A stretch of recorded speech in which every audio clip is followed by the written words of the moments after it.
strategy things that we wanted to do, and they're moving forward. So I want to say thanks for that.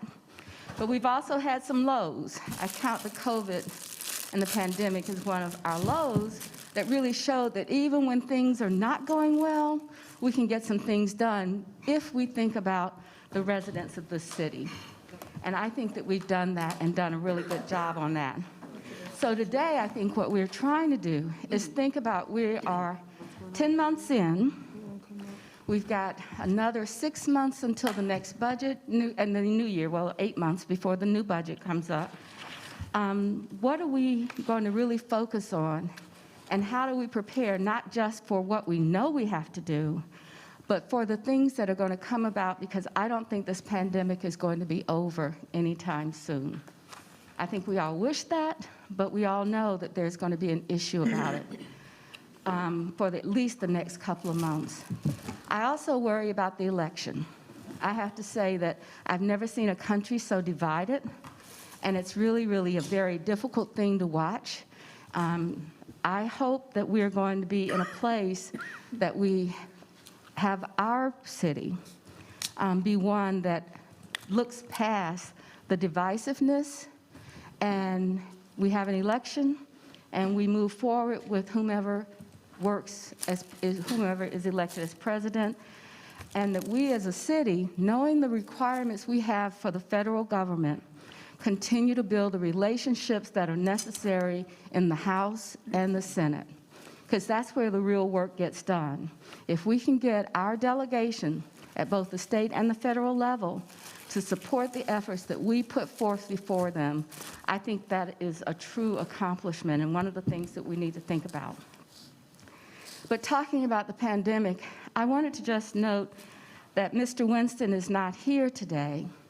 I spoke to him last night because I wanted to talk to him about one of our special guests that's going to come in. We've allotted about 10 minutes for a guest to come in and talk about something very exciting.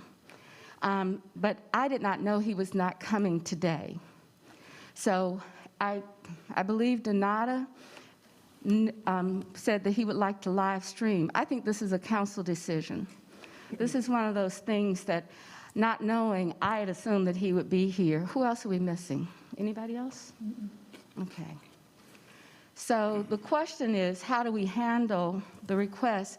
The staff did not set up for live stream because we spent a lot of time.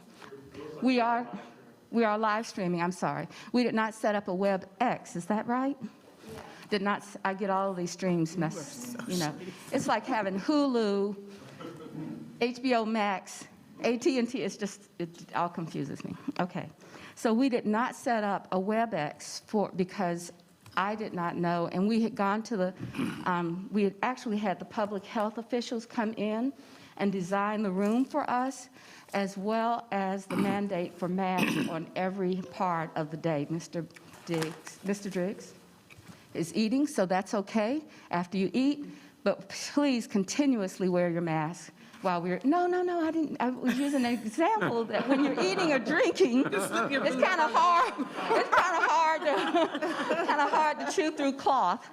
But I just want to make sure that everybody's aware of that. So I don't know what do you want to do about setting up a WebEx? Any ideas? No, I don't need a motion. I just need someone to say yes, no, maybe so. Yes, yes. No. All right, anybody that's no? No. We all made the commitment to come in this morning, and if that was going to be discussed beforehand, it should have been discussed. I mean, and if anybody else is, if you're somebody that's going to other activities, you're going to protests, then I don't think it's fair that at the last minute you can decide you want to stay home and do it from. Sounds like the odds have it. Mr. Driggs? Mayor, I agree with that, and I appreciate Mr. Winston's concern about health issues, but we have to make tough choices in order to get on with our lives while this is going on. And what you see here is how that can be made to work.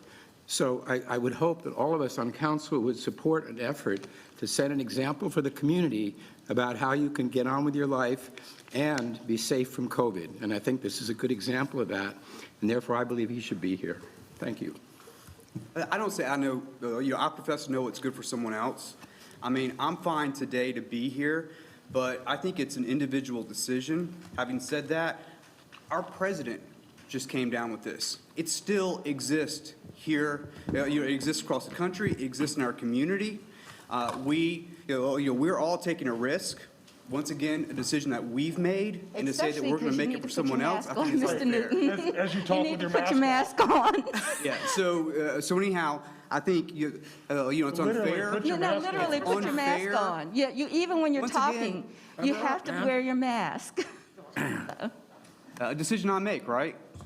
Because Well- it's up to me as an individual to make that decision. Well, no, but I not don't on the force it mask. upon The mask someone is else, mandated. Is the point I'm making. Okay, I'm I don't sorry, I force it did upon not. someone else is the point I'm making.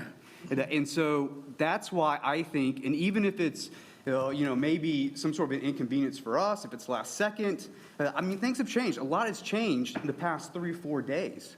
So, and we know this still exists. The president got it because he was extremely careless in January, February, March, April, May, June, July, August, and September. That being said, I think there's a commitment to frontline workers.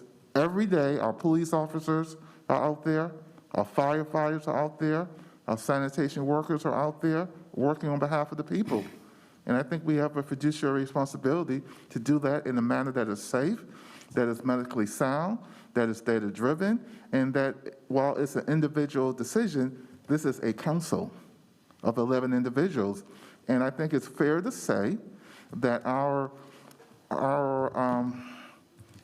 how we have performed over the last couple of months has not been good, simply because we hadn't had the ability to collectively be in the same room to talk about issues that affect our community. So, I'm a frontline worker. I go to work every day. Not here. I just think we just got to find a way to do our job that is safe, that is data-driven, and most of the provisions that we have here today were based on Mr. Winston's recommendation. I One think of we the spent things far too much time on this. Do Well- you want them on the WebEx or not? One of the Like, things at we this need to- I point- think, One of the things we need to Can't set as a talk rule about- for today that Braxton has pointed out and is absolutely correct about is most of this council takes their mask off when they speak, which is exactly when you shouldn't take your mask off. So that's something we ought to agree to, and it just happened right there. That's something we ought to agree to, that as part of our own safety protocols, when we're speaking, we have microphones. You don't take your mask off when you're about to talk. That's when you're projecting the most breath anyway. But that said, I think out of respect for staff, requests to make different accommodations for people should also be made in advance, not on the fly. So Ms. Watlington, I think we spent enough time on this. The question is, you need to put on your mask. oh, I was eating, that's why I didn't have it on, just to be clear. I think we spent far too much time on this. It's a question of, do we think he should be able to come with the WebEx or not? And that's a yes or no. I know Councilmember Johnson asked it, the motion need to be made or what have you. I don't think it's necessary to have a long, drawn-out debate or discussion about this, especially given the fact that Winston's not even here. This feels like an opportunity to go on and wax poetic about some things that otherwise may not even have been discussed. So I'd like to get to the agenda. So if a motion is required, I'll make it right now. I move to allow Braxton Winston to attend via WebEx. So we do have some choices. This is being live streamed, and it's being live streamed on Facebook, government TV, and whatever. And you can comment through that method, or we would have to set up a WebEx, and I don't know how long that would take. But my assumption would be that we would do that. If we did that, we would have to have some time to do that. So before, I'll come back because you've already spoken, Ms. Johnson. Ms. Ajmira? Yes, I understand the concerns that were raised by some of my colleagues, but we never know what situation someone might be in at the last minute. So I'm for us having that option offered for if someone wants to dial in via WebEx, that's fine. I mean, it shouldn't take that long. It's just one click, you set up the WebEx. I mean. I wasn't saying it's long. Yeah, so I don't know why we are even having a debate on this. I mean, by the time it would have been live by now. All right. Does anyone else want to speak on this? Ms. Johnson? I do. We made a decision in the last council meeting that we were going to continue virtual options until October 12th. So I think it could have been understood that we would have expected a link. And I will say I was seated over there and I moved because I wasn't comfortable with the speakers and with other members of council. I'm hearing coughs. So I think it's a personal choice. I think we should respect Councilmember Winston, and I think we should demonstrate to the public that there are options for getting business done virtually and in person. The number of deaths are still increasing. The president has COVID-19, and I think we should demonstrate responsible flexibility. So I move that we. I think we already have a motion on the floor. Okay, well, I think we I have a second the motion, as yeah. well. I just want to say one thing. I guess this is, for me, I'm not going to argue people's health options, absolutely. But when you're out doing other things and on live feeds, and it's not convenient, I've heard that too, it's not convenient for me to come down to meetings, that's not a reason to do this. We all got elected to do the work of the people together. So, Ms. Johnson, it's not, if it's a health thing, absolutely. But it's hard to accept that when you're out doing other things and with other people and posting it and live streaming it. So I feel at risk too, just like everybody else. So if we decide that for health reasons, we shouldn't be doing this, then let's have that conversation. And that, to me, is very different. But to show up Monday morning and have somebody decided that they didn't want to come today, just for me is very frustrating. Well, I spoke with Mr. Winston last night, and I wasn't aware that he wasn't coming. I guess maybe other people were aware, but I was not. So maybe this discussion, the thing about this that I really hate is that the last time it was about me making a decision. And I can clearly tell you, I can see the divisiveness in the room around this decision already. And I don't know how you weigh these things, but the one thing about our strategy sessions, our retreats, is that we need every voice to be heard. And I just don't know how to achieve that. But I think the council there's a motion on the floor. I would hate for us to start with a divisive issue. And I don't know if Mr. Winston is watching or if he has any comments right now from Facebook or one of the other streams. But we have a motion. So let's raise our hands to provide a WebEx. Matt's not in the room. He left. And let me go get Matt. Ms. Johnson? Yeah, everybody. He's a yes. Yeah. He's a yes, you don't have to go get him. All right, so we have 1, 2, 3, 4, 5, 6. So we'll go in that direction. Ms. Jackson? So this is what I meant by the lows. These small things that trip us up, take a lot of time, because there's not kind of a consistency among the way we think about things as this council. And that has been the hardest hurdle for me to jump over, is that when we start talking about this and all of our work that we're doing, and I've heard it said, there are 2 camps in our council. Now, this city isn't going to know about what 2 camps are. I hear that from people that know and watch us. So somehow we have provided to the public an image that I am surprised by. Mayor, Yes. did I'm you count sorry. 6?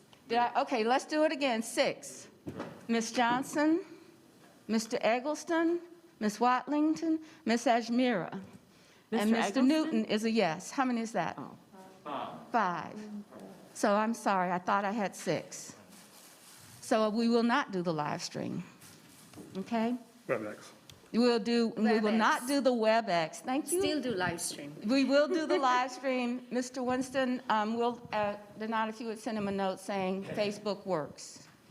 Okay, but my point is, look at how something so small in our own personal behavior derails pulling together what is, I think, the opportunity for one of the most successful councils as we get through. If we can get through a pandemic and still deliver the quality things that we talked about in January, that's going to be our check mark.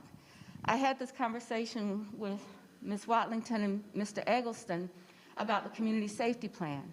All of those details are really important, but what we really want to do is stop violence in the city, stop people from hurting and harming each other. So everything that I think about for safety is to pull that up. Everything I think about for mobility is to connect jobs to opportunity to work and all of that. Oh, Ms. Johnson, yes? I'm sorry. I just want to go back. You have 5 yes? 5 yes? Mm-hmm. Does that mean you have 5? You need 6 to pass. What was the 6? You didn't have 6. Didn't get 6. You didn't get You don't have to, in our rules, if you have to have 6 to pass something. So you had 5 to pass. So even if it's a tie, there's no tie, you have to have the majority to pass? You have to have 6. Okay, Yeah. all right, got it, okay. It has to be a majority. Yeah. I'm sorry. Well, I know that, I Okay, just thought it- so I've probably talked enough. Today's goals are to look at the work that we talked about in January, housing, opportunity for jobs, and mobility, and then to move forward on a check-in with our committee structure as well as with the CARES money. Those are the real objectives, that everybody knows where we stand and how we stand on those issues. So once again, David's going to be our facilitator. I'm going to ask him to talk about our whiteboard exercise, which I'm going to get out of the, oh, Ms. Watlington? I'm looking at the agenda, so forgive me if I've overlooked it, but you spoke about something that I think is the foundation or fundamental to even the discussion. I that can't hear you. You have to speak into your mic. You have a Yes. soft voice. You can you hear me?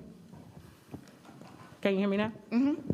You spoke about something earlier, and I think this last discussion even demonstrates where we are. You talked about 2 camps, which I think is fine from an ideological perspective. You're going to have people at different ends of the spectrum. I don't see here in the agenda, and I'm hoping that it is somewhere in this discussion or maybe on the 12th. I think there's some real conversation that needs to be had. I heard Mayor Pro Tem allude to if we're going to have a particular discussion. And so my question is just from a culture and a dynamic standpoint, when is that discussion going to happen?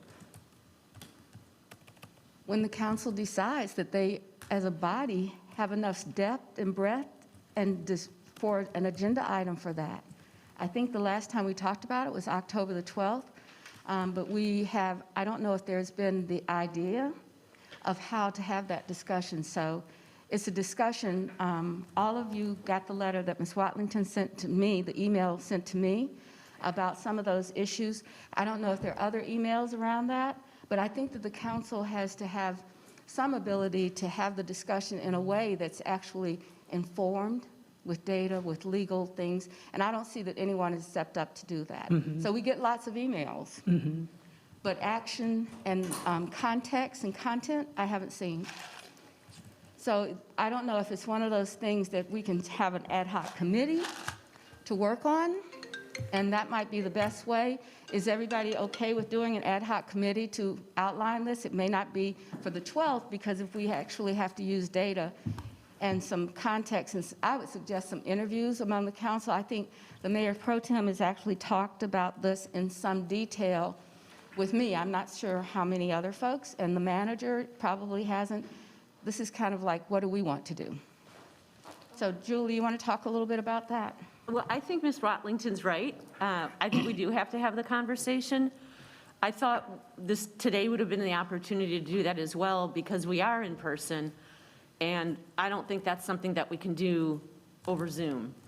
So I don't know how it fits into here. I think, part of the goal of Mr. Eggleston setting up something to do after work is something more casual that allows us to have the conversation as well. But I understand, when people have spent their whole day here and need to get other work done, why that doesn't work out. But if there's a way to carve some, I don't know, if we can carve some time, as long as we are in person, then I think it's a worthwhile So, conversation. Mr. Driggs?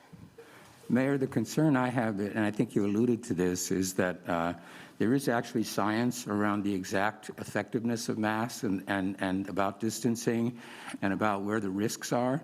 So I think a conversation that we have, particularly because of the risks that Mr. Winston highlights, should be informed by a careful scrutiny of the facts. When the medical experts decided to allow 25 people to assemble in a room, they did so based on their analysis and their judgment that that is something that could happen safely. And I think we need all of us to understand what the reasoning was behind that so that our decision about these things is informed. And as I mentioned before, we should be trying to resume normal operations under these COVID conditions, because it's going to go on for a while. Before this happened, it was understood you didn't call in for a council meeting. And when the limit was increased from 10 to 25 and it became possible for us to assemble in person, I think that was the right thing for us to do. But I'm just saying, before we even resolve this issue, we really ought to have the benefit of a thorough briefing on what the thinking is of the medical experts and the science. Thank you. So I'm going to make a suggestion that we have an ad hoc council committee. I want us to get started on the day, but let me just make the suggestion, an ad hoc committee of the council to make a decision on how to do that best, or how we could best have a conversation about culture in camps. Okay. And so if you are interested in doing this, please let me know, and we'll go with people that have the time and the interest to develop something. Why don't we try? I know it won't be possible by October the 12th, but we can get a date that after we can, by October the 12th, get the volunteers that want to do this and have a way of thinking about how it gets done. I just want to make sure that, I don't think that what I'm talking about is what. Yeah, okay. I understand. Yes. Okay. So with that, take a deep breath, everybody, through your mask. You know, I never was an educator, thank goodness, because I don't know what I'd do right now. But my assumption is that when it's time to change from reading to math manipulatives or whatever they have for little kids, the teacher has a transition. So I think if we can just take a moment and have a transition, Dave's going to help us on the structure and the rest of this, and I am going to sit down. I'm sorry. Ms. Johnson? I'm fine.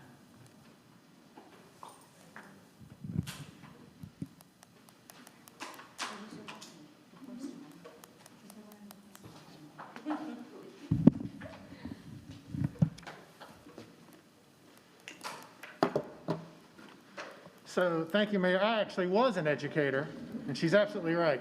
Transitions matter. So I have had the honor of facilitating your 3-day or 2.5-day strategic planning retreat for the last 3 times.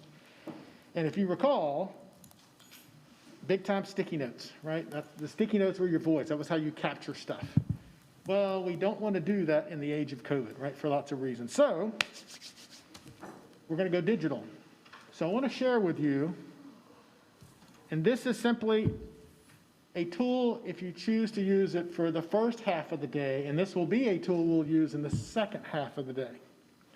The first half of the day, basically, we use a tool called Mural. I think all of you got an email maybe yesterday from Katie or Donata or Julia with a link to it. So Mural is simply a digital whiteboard.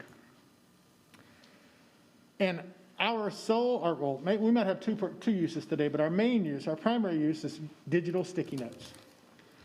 So how it works is, so we've created a template for you for today, for all the different things you're going to go through. There is a place for you to capture your feedback, your questions, your likes, your questions and concerns, and your suggestions, if you choose to use it, right? And this morning, it's just purely optional. It's a place for you to capture stuff as if you had your own sticky notepad and Sharpie, but to do it safely in our digital world, in our COVID world. So here's how it works. If you have this up on your laptop, you know, if you're using Chrome or Firefox or Edge, and it doesn't work well with Internet Explorer 11. What you can do is over here on this left-hand navigation bar, click here at the top, you get this pop-out menu, where I can simply take a sticky note, click, and drag it over. In this case, we've created this little sandbox area where I can type. I'm just going to type my name. Okay. That is super small. That's almost to the point of being unreadable. So the second thing you need to know about Mural is how to navigate. I'm using a mouse up here, but however you would navigate on your laptop, I'm just zooming in to where it's readable. So the only two things you need to know are how to add sticky notes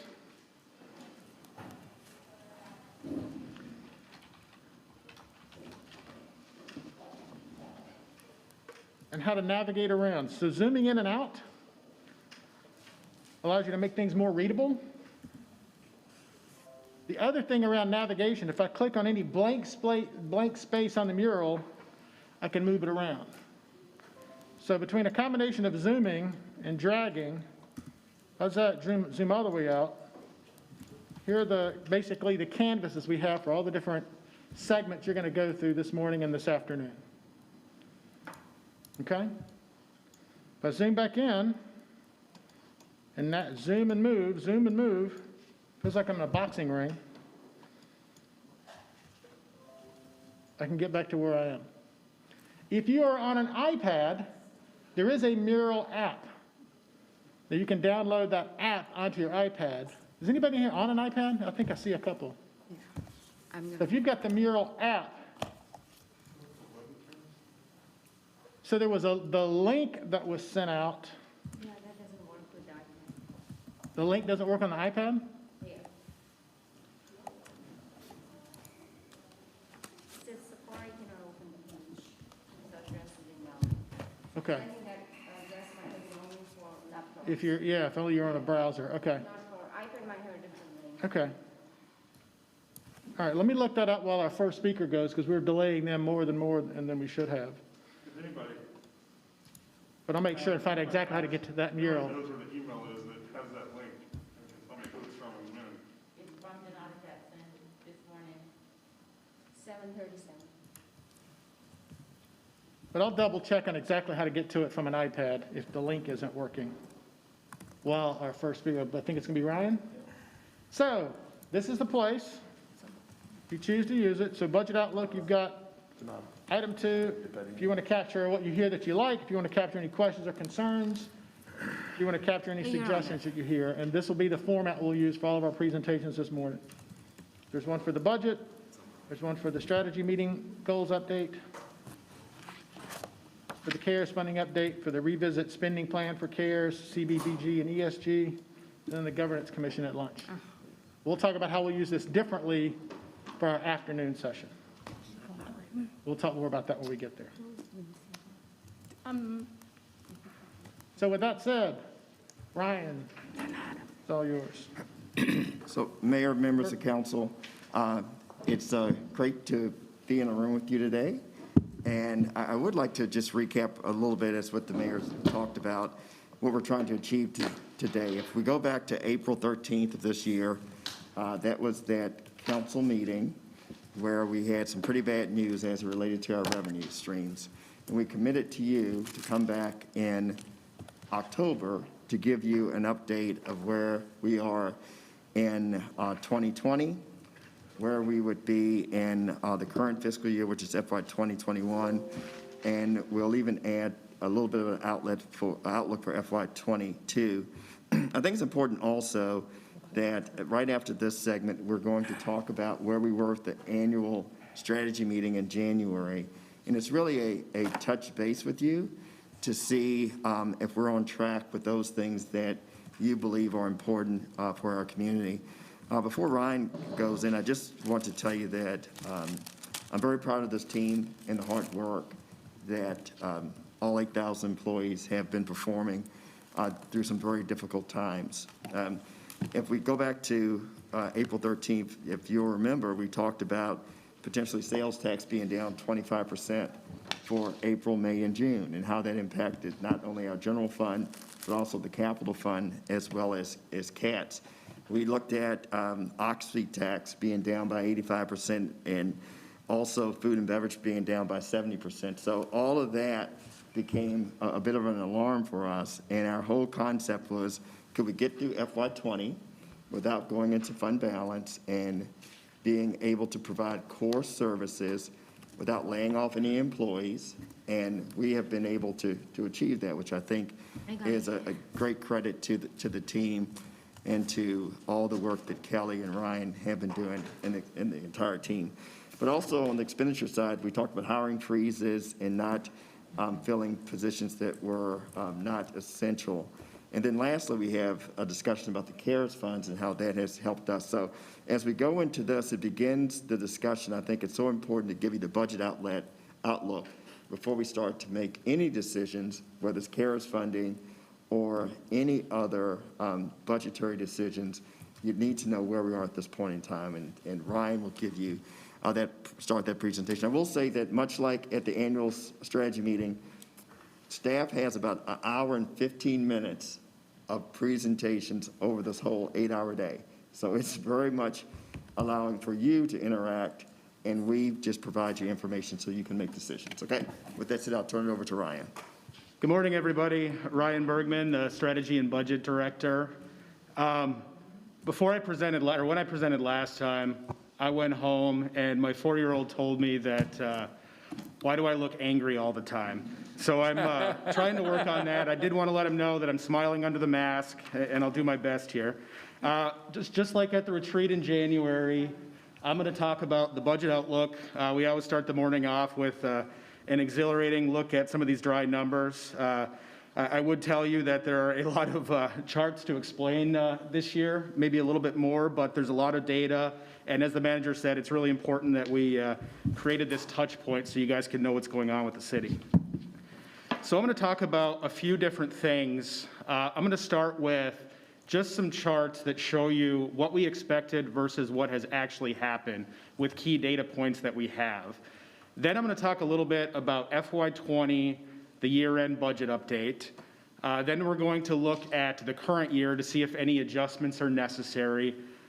Going to look at next year's budget, which is earlier than we would have looked in the past. Typically, we would do this at a retreat, and we may do it again at the January retreat.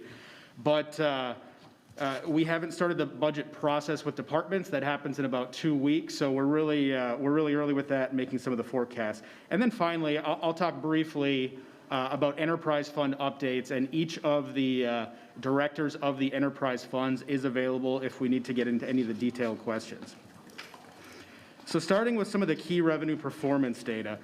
As the manager mentioned, in April, we were talking about the potential impacts of COVID, and we identified these sales tax, occupancy tax, food and beverage tax as some of the key items that we're tracking to see how we're going to adjust to them. So we're starting to get our first results. And as I've mentioned before, sales tax in the state has a couple of month lag. So the newest data that we have on sales tax is June, and then we will get July in about 5 days. But what you'll see here is as we are ending FY20, we were planning on this quarterly impact of about 25%. It looked like we were not far off in April and May. Fortunately, we've had this excellent June, and we're still trying to determine if this is a really good sign or just a good sign. Because there certainly was a bunch of federal dollars in the economy from the business programs and the payments to individuals, and that may have contributed a little bit to this, but June is certainly a good sign, and we're anxious about the next data point that we'll get. CATS, their sales tax is a similar story. Theirs plays a little bit different because theirs does not include groceries because it's kind of considered a state tax, but you can see that we were very similar in April and May, and then June, they had a bit of a recovery.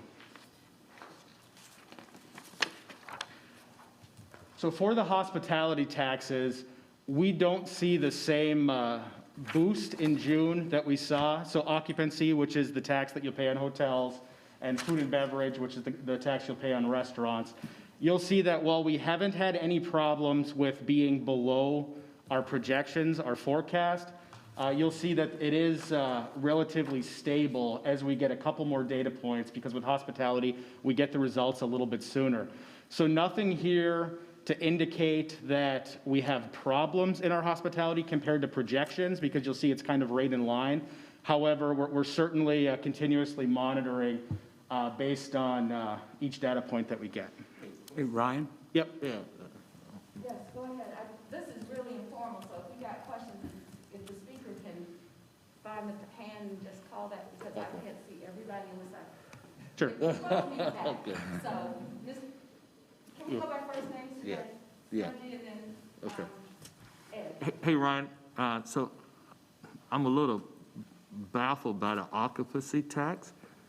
So are you showing, wait a minute, to make sure, is this the data 2019 or is this the data from 2020, June, July, and August? Yeah, Which so data the is this? black line up there, that's the 2019 levels. Okay, And so then the chart, the green one is how far off of 2019 levels we are.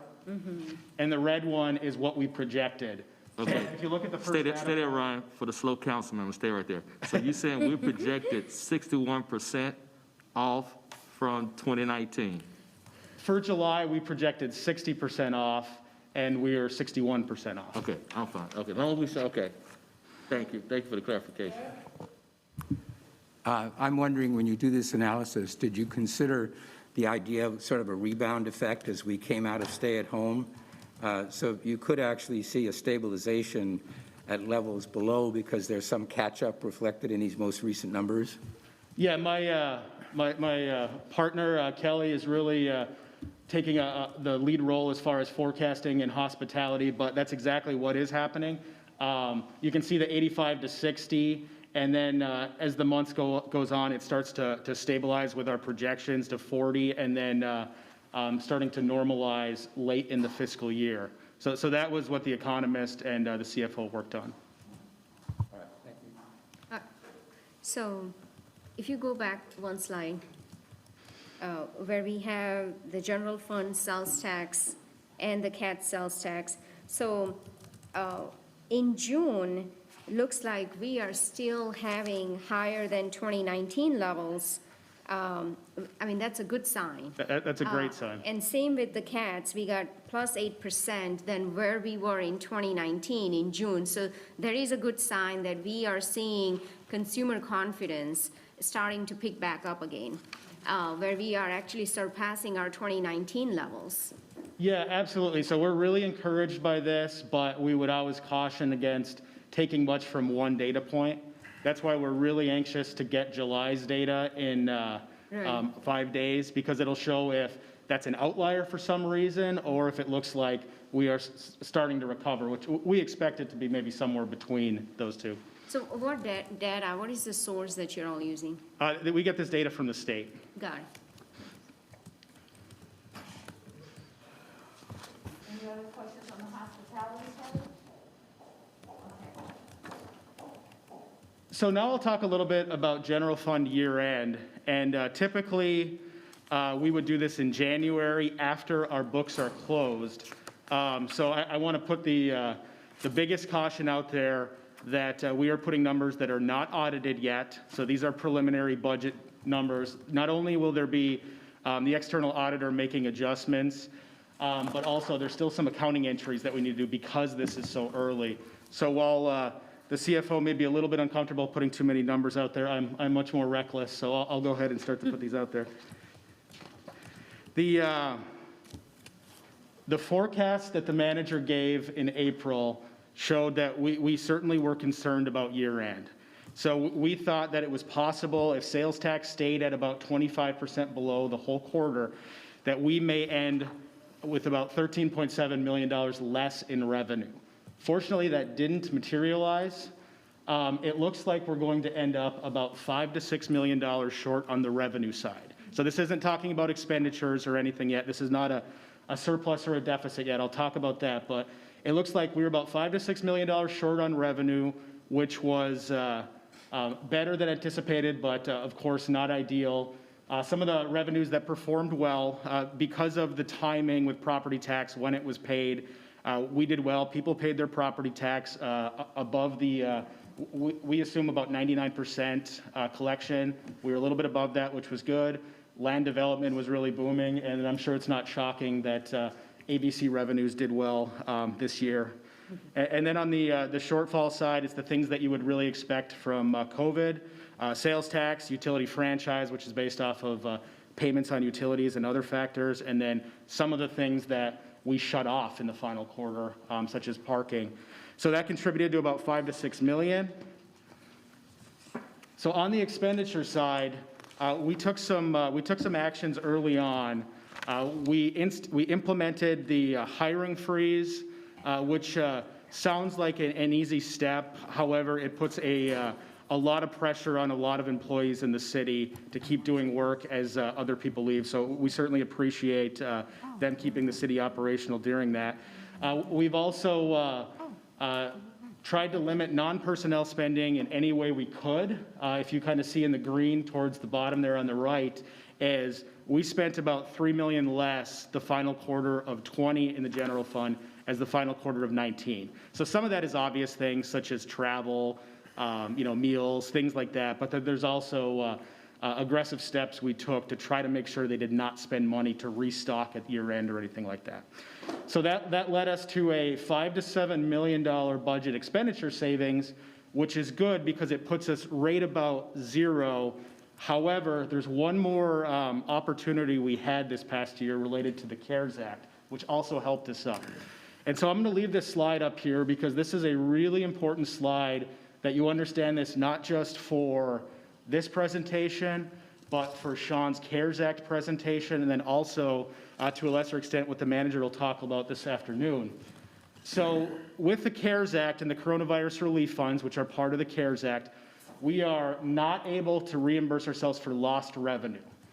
The only flexibility we have is that if we have a first responder responding to specific CARES Act, responding to specific COVID items, we're able to reimburse ourselves. So what this is showing is that typically, if we have a first responder that earns $1,000 a week, general fund is paying for that first responder. But this year, while we've had the coronavirus relief funds, if 5 of those hours are spent handling COVID cases for a firefighter, handling enforcement issues for police, then we're actually able to reimburse ourselves from the coronavirus relief fund. So you'll see the 2 items in red there. In a typical year, we would have paid $1,000 that week. This is an opportunity for that person. The general fund may have only paid $875. And so the general fund indirectly gets a little bit of savings from this for using those officers and first responders in a different way. And so what that means is that we were able to reimburse ourselves for about $11 million worth of first responder costs. So that means that in a typical year, we may have been a $1 million shortfall to a $2 million surplus, like right at the breaking even. This year, we were able to reimburse ourselves, and we'll likely end the year with about a $10 to $13 million surplus. And so this surplus is extremely important, as I keep talking, because it's going to essentially back us in the new fiscal year against any downside with the bad revenue forecast. Did you guys use a protocol of estimating that through some kind of proxy data, or did you proactively have people log their time as they were doing things? No, it would be a huge administrative burden to log time, and so the federal government, through Treasury, who gave us the funds, they basically said that we are allowed to do any kind of an estimate that we would like to reimburse ourselves. They gave full flexibility, so we had police and fire break out only their patrol and their response costs, and then using math, they estimated the percentage of calls that were COVID related. And so that's what led to this amount. And we will not have enough money left in CARES Act to do it to this level for the new year. We get to do it a little bit in the new year. But this was basically really important we did it this way, because not only did it stabilize 20 at a time when it could have been very bad, but it allows us in FY21 to be protected a little bit as well if our revenue forecast doesn't materialize. So talking about FY21, So talking about the revenue forecast, working with our economist and Kelly, there's a couple factors in North Carolina and Charlotte that protect the general fund a little bit. Our property tax assessments are stable because they're essentially set, and then there's not a revaluation for 4 years or 8 years. And then our meals and occupancy does not run through the general fund. So in many cities across the country, they are in much bigger, dire straits because they build meals tax and occupancy tax to basic core services in the general fund.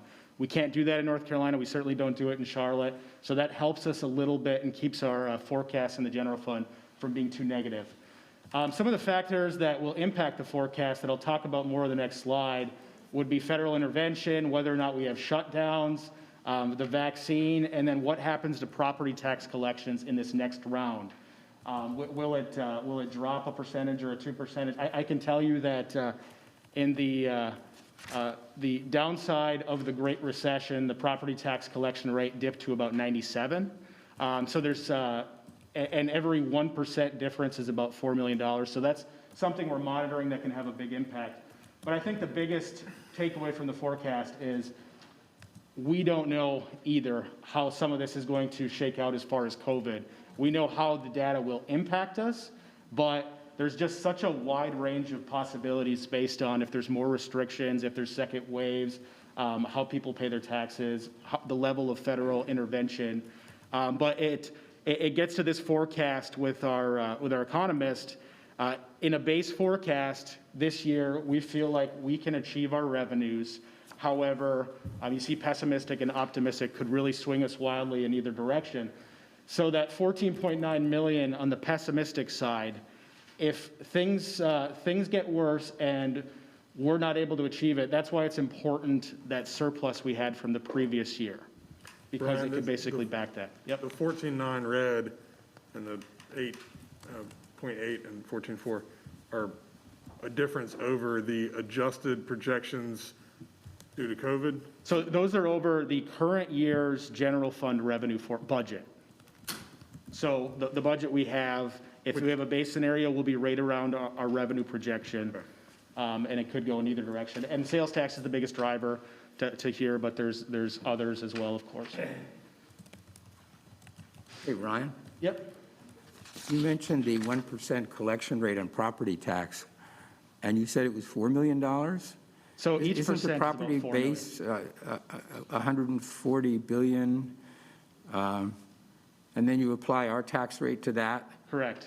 and then you adjust that by a point, and you get the 4 million. That's that computation? Yep, exactly. So right. we expect in the budget about 99%. This past year, we were about 99.2. But if we have to expect a lower amount, we have to, so for instance, in the base forecast, we would have to expect about 2 million less if we're assuming 98.5% collection. So recommended current year actions. This was the biggest thing we wanted to do when we talked about having an October budget outlook, was we wanted to come back and see, did the numbers end up so poor that we're going to have to make mid-year reductions, whether it be layoffs or service cuts or programs? And fortunately, that is not the case. So that's a fairly positive mention.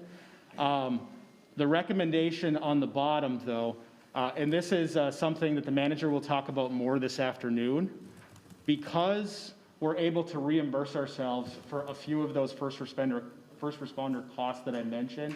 There is about $3 million that will be available this year that can be programmed in other areas without impacting service levels. So that's because officers and firefighters are spending a little bit of their time doing something different than they would have because of COVID. Ryan? So you pointed out the kind of revenue outlook.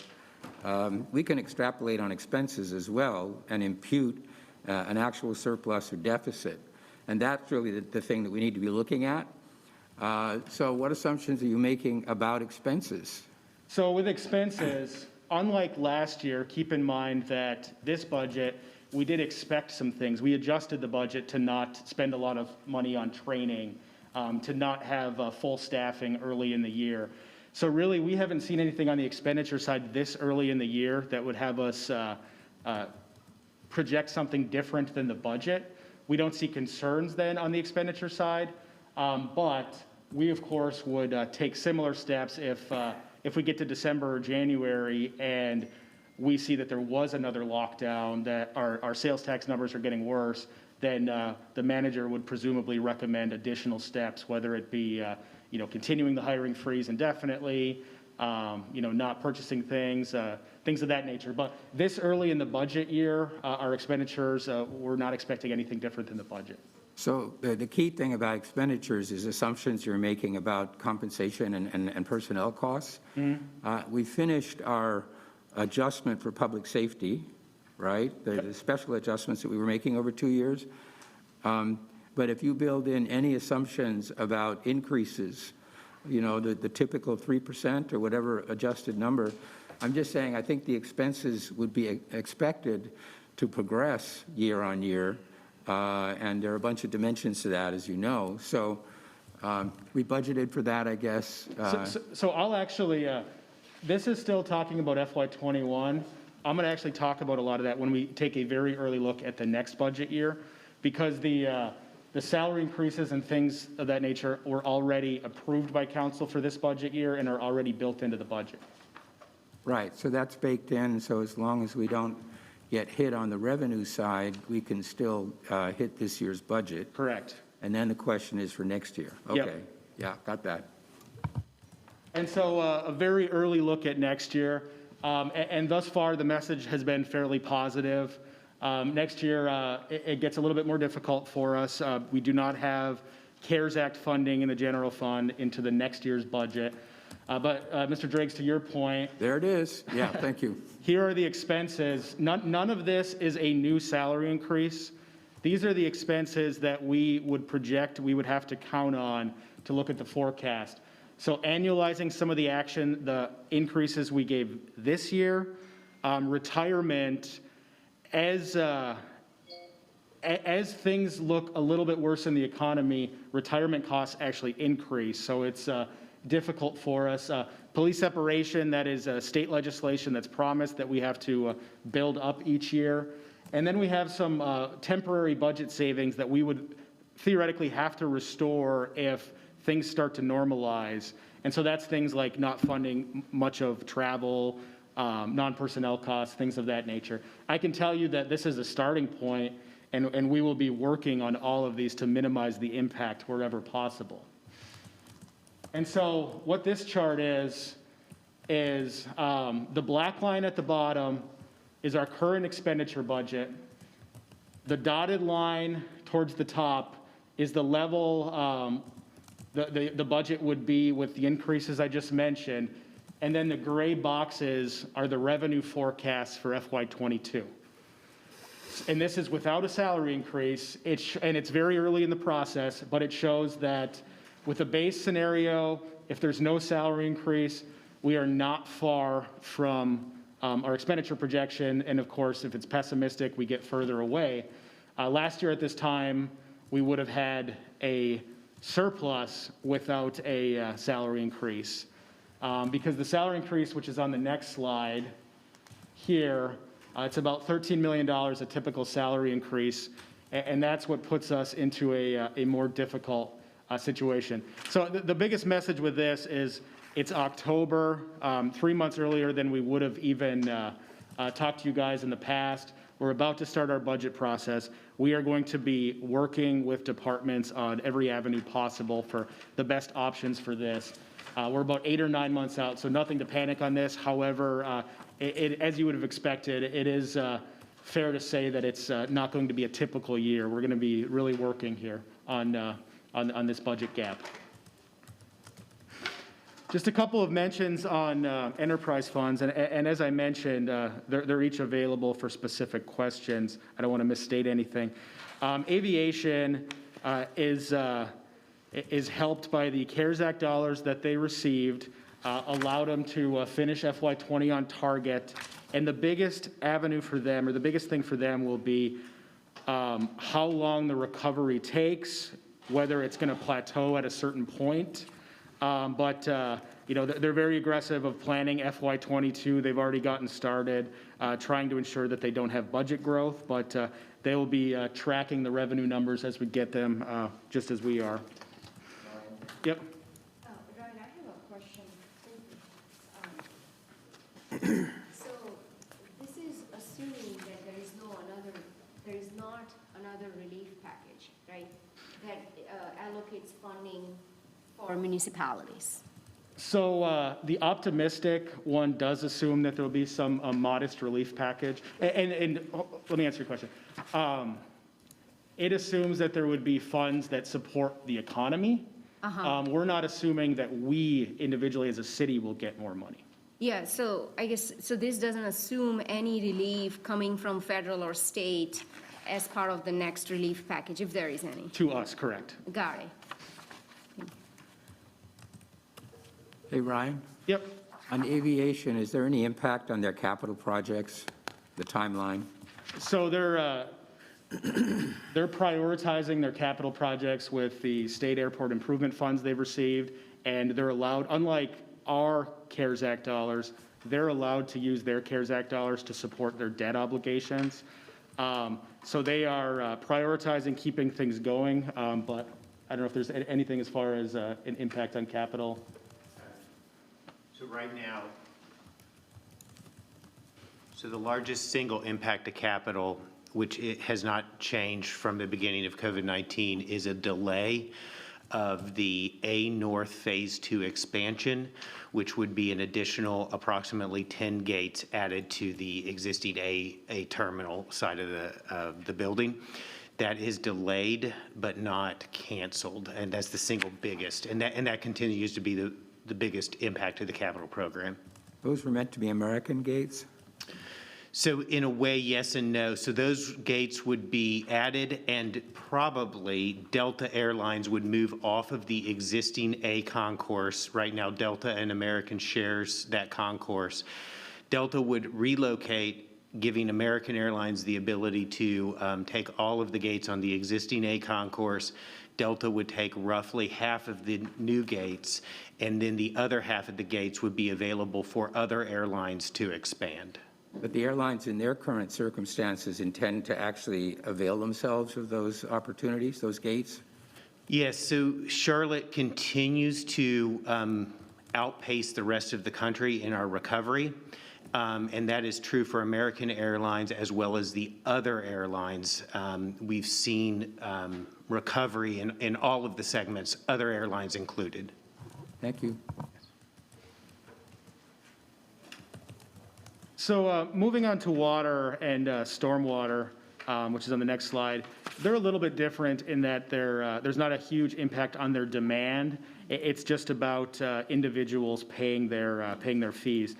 Thus far, they're able to be on target. They don't anticipate any mid-year adjustments. And I know Sean's going to talk a little bit about utilities in his presentation in a bit here. Stormwater is actually doing very well. People have paid their bill. They have a much smaller bill. It's about 10% of what a water bill would be. So they're able to stay on target as far as the ramp up that they're in the second year of now to be able to address the backlog. And then finally with CATS, they're similar to the airport in that they received $56 million that doesn't have the same restrictions on it that the general funds CARES Act piece does. More than half of their revenue each year is from sales tax, from that dedicated sales tax. And so as you think back, that June data point for CATS is a big deal that actually exceeded 2019 levels in sales tax. So like with the general fund, we're anxious to see the next data point, but we're certainly encouraged that sales tax is starting to recover. And so far as summary and next steps, I think as we look at FY20 and FY21, I feel that this is a positive outlook. Because of some of the flexibility we had, we're able to ensure that FY20 did end with a surplus, and that the surplus is able to help us in FY21 in the event of a bad revenue forecast. But of course, the bigger message is that we were trying to determine if we needed to act aggressively to cut expenditures or anything. We do not feel that's the case. However, it's very early as far as our overall revenue forecast, and we'll be monitoring closely. And it's that time of year again. We didn't have much of a summer, but our budget kickoff will start with departments in a couple of weeks, and our budget committees will ramp up with more budget-focused things as we get into later this year in January and February in the workshops. And we'll go from there. With that, I've kind of been answering questions as we go. I'm happy to answer additional ones. For water, what's our collection rate? It's not really treated the same way as the collection rate for property taxes, so it's more about what is overdue at this point. Let me call in Angela and David Zur to address that. I mean, if it's not a concern, then I'm okay, but I have seen municipalities struggling with staying course with outstanding collection amounts. I was just curious how we are doing in terms of our collection rate.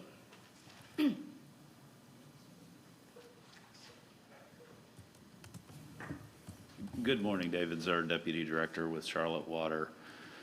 So what we're seeing is an increased number of customers that are delinquent and not paying their bills. That rate is about 10 times what the normal rate is, but we've also seen that that is kind of stabilized. And then meanwhile, we've put together a customer assistance plan, and we're partnering to get some private dollars to help. Private dollars? Yes. Oh, like crisis assistance. Oh, got it. Okay, so looks like we are doing well on that front. Thank you. Yes, that situation, I'd say, is stabilized. So could I ask further to that, are you budgeting for some sort of relief? Like, are we expecting to write off some of those receivables in situations, in hardship situations, or do we have a plan around that? I mean, some people have got a water bill and we don't shut off their water, but the dollars keep piling up, and it's not clear when they're going to catch up. So is this a place where we're thinking about COVID relief? You're correct. So we are thinking about that. We normally write off about $1.8 million, and we're expecting that to be a little bit higher this year. We don't know how much exactly.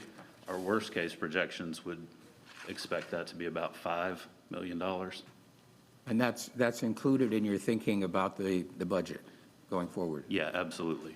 All right, Ryan, I had a question for you. You talked about the surplus we expect this year.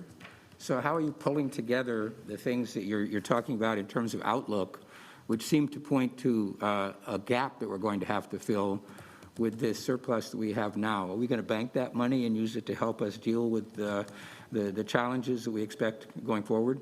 So the FY20 surplus would not be real until we fully close the books, which will be in a few months.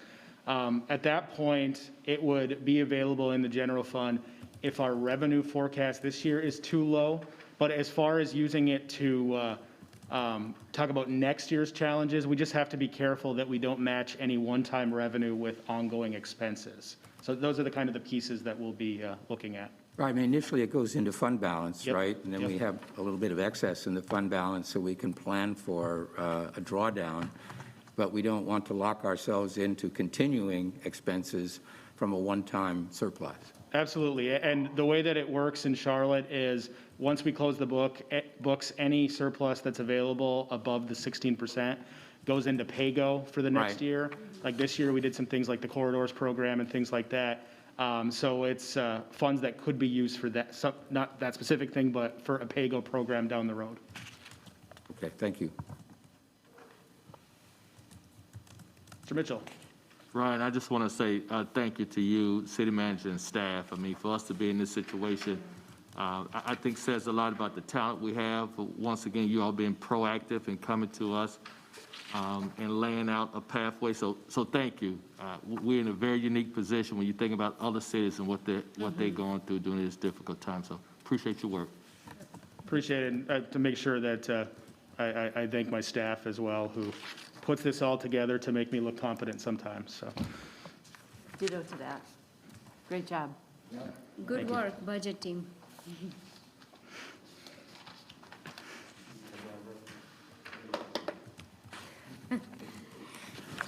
Not in the budget. All right, so according to this, I'm going to take any questions you have, but that would be silly because I had no answers for your We questions. don't have any in the budget for us either. All right, so I believe next, we're heading to our annual strategy meeting updates, the goals, the updates on the meeting goals. Is that right? And Mr. Manager, are you up first with Safe Communities?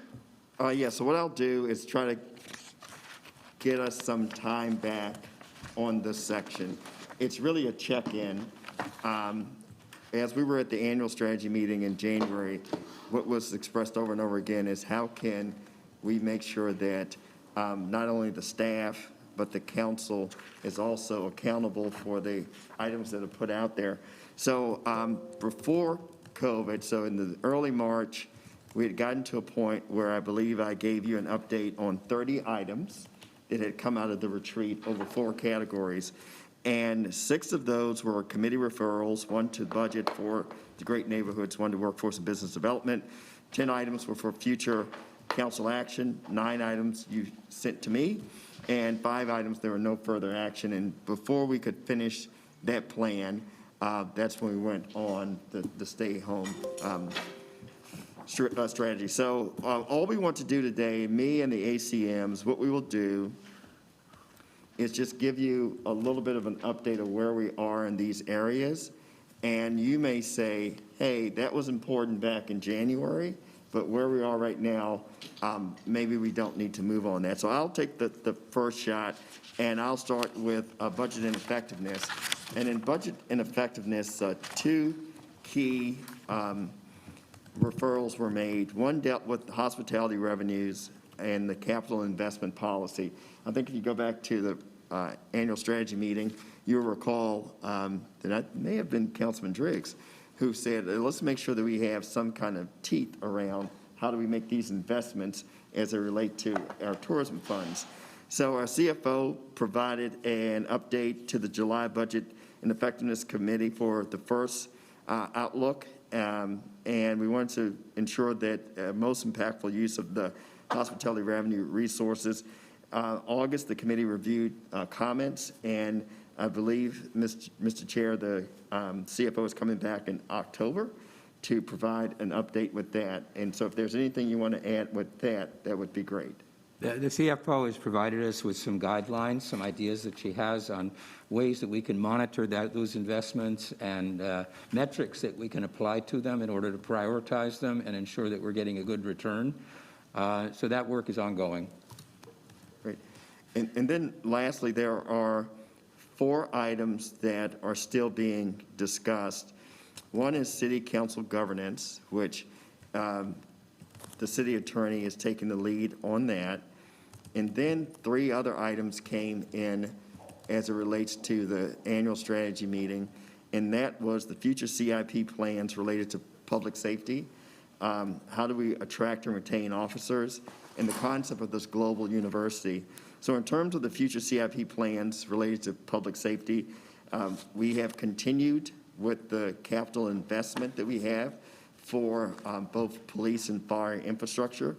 In terms of attracting and retaining police officers, we finished the 2-year strategy related to retaining officers. And in terms of the global university, this is one where we haven't made a great deal of progress on, but we have discussed this with various entities. Is there an opportunity for a global university to partner with a university here in Charlotte? One thing that happened between January and today is the announcement with Atrium and Wake Forest in the med school. And to some extent, that has become that catalyst that we were looking for. But that is what we have in terms of actions that are related to budget and effectiveness or just overall governance. And that would take care of that segment of the annual strategy meeting. And then I'd like to, before I turn it over, Safe Communities.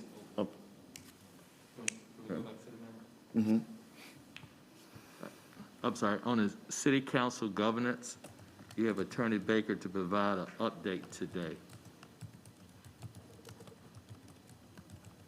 Oh, I'm sorry, I forgot y'all all. So Patrick will tell you where we are with the governance work group. But that's later, right? That's Yeah, later. that's on agenda later today. Oh, it's later today, Yeah. okay. That's for noon. Yes. And so that's the working lunch, yes. Right. So if there are no additional questions, I'll go to Safe Communities. And we'll have a pretty robust discussion about safe communities in the afternoon.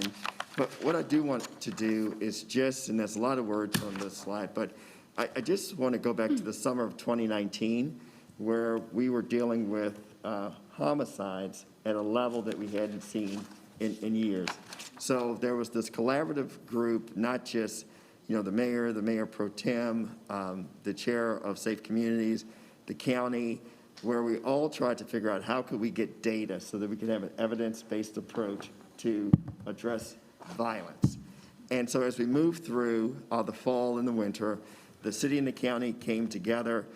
As we moved to January 6th, there was a framework that was put in place that I'll talk about later this afternoon. And you approved that later in the spring. And so the city and the county are working hand in hand as we can address this violence prevention effort. So that's been more or less the work that we've had with that. And with that said, I think I may have caught us up some time, and I can turn this over to, I think Ty is next, unless there are any questions. And we will spend the bulk of the afternoon talking about this as well as what we're doing in terms of public safety.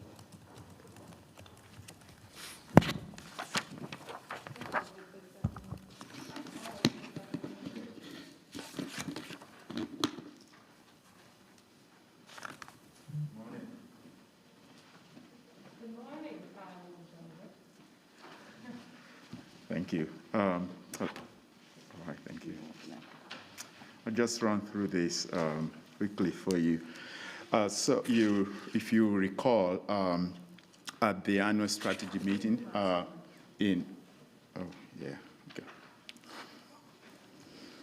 back in January, we focused on mobility, accessibility, and connectivity, but there were a number of other policy items that had to do with that. One of them was obviously a tree canopy action plan.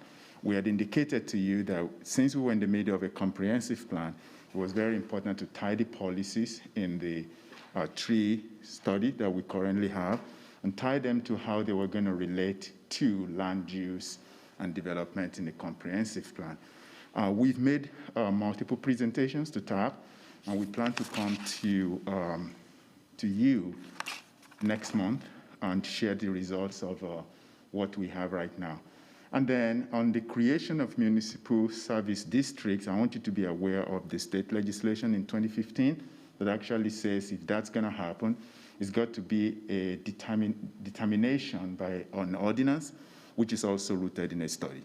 So the comprehensive plan will be exploring that, but from more of a placemaking perspective rather than just a creation of any new MSD. The plan is going forward, and we plan to come to you, as we've always been saying, for adoption in spring of 21. And then the strategic mobility plan is divided into two. The first piece of it is the Charlotte Moves Walk, which we will be bringing to you in November or December of this year for a decision. And then the actual document itself will be presented to you for adoption. The timing is tied again to the comprehensive plan, so you kind of get to see what land use development and connectivity looks like. We talked about growth and infrastructure, two parts of that.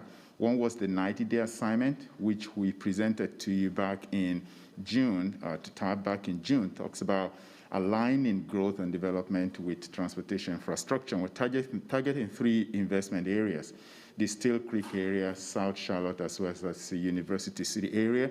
We've got about $14 million for congestion mitigation on that. We're going to come to you through TAP in October to talk about the improvements we're making to the rezoning process that will really engage the community more in this process. Also, we've made some improvements, really some progress with our strategic energy action plan. You voted in the FY21 budget with about $22 million for rooftop solar, and then launching the Renew, focusing on careers in clean energy economy. CATS obviously was one of the 40 agencies in the country awarded low or no emissions grant for electric buses. These are all the projects. I wanted you to see this slide to see how they all connect to the comprehensive plan one way or the other. And here is a timeline for how we intend to move through all of this. This seems a lot of information on there, but at the end of the day, the plan is to relate all of these plans together. With regards to great neighborhoods, you all had a lot of conversations at the beginning of the year, but focus was really about home ownership. Number one, how do you remove the barriers to home ownership?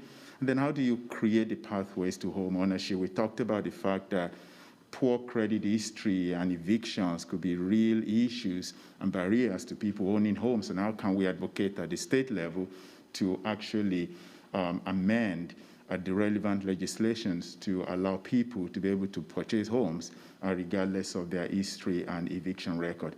And then you did support the CARES Act funding. You approved that to assist homeowners to be able to stay off foreclosures. And then the HEROES down payment assistance, also you helped to move that forward as well in terms of homeownership partnership. With regards to the Housing Trust Fund, there was a discussion about making commitment of at least 10% that will help with supporting home ownership. And also for the newer, you wanted it to be done in such a way that the applications are on a rolling basis rather than just a one-time thing, and that will really help with naturally occurring affordable housing, and also how we can continue to use Housing Trust Fund to support land acquisition. So a lot of progress has been made in terms of taking this to the Great Neighborhoods Committee, and we will be talking more about that later on. There's many other tools that we're looking at. Some could be with rezoning. Some of them have to do with renter subsidy. How can we use TIGs when it comes to property tax reimbursement? But also, how do we explore programs that will actually reduce utility connection fees? Because sometimes we've heard from developers that sometimes that's the challenge they have when it comes to building affordable homes. We work with the CLT Land Trust. We continue to work with them. As a matter of fact, we believe that this particular land trust on the west side will be a model for other things that we're going to be doing in the city. So the comprehensive plan is looking at that as a tool for home ownership as well. Before I hand it off to my colleague to talk about the code enforcement, I'll just kind of share with you quickly about how we're tracking affordable housing progress. We did share that dashboard with Chairman Graham and the Great Neighborhoods Committee on September 8th. It's live. If you need a link, we can provide that to you. And then when it comes to gentrification, we're actually looking at policies addressing that. But I want you to think beyond gentrification. We try as much as possible that you cannot have a conversation about gentrification without focusing on displacement, because displacement is actually the issue. And how can we make sure that when we have mitigation in place, it's really about keeping people in place. And so the comprehensive plan is looking at that as well. So I'll hand off to you at this point. Yes. In the last couple of years, we've had a number of conversations about rezoning petitions on extremely crowded corridors. And I would say in the minds of the public, one of the things that people are hoping for in our planning process and in our 2040 plan is some relief in terms of traffic in the most congested areas.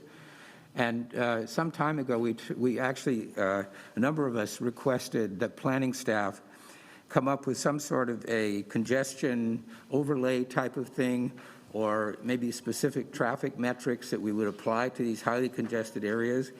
So I have a live rezoning situation right now that David Pettin knows about, and I'm just hoping that we are sensitive to corridors like Providence Road, which have been contentious repeatedly because we keep approving high-density development there, and the traffic situation gets worse and worse. In this case, it's at Alexander. So while we move forward with our big picture plans, I'd like to see us address some of the current issues in our assessment of petitions and be mindful of some of these topics that we have just kept deferring while the situation on some of these roads gets worse and worse.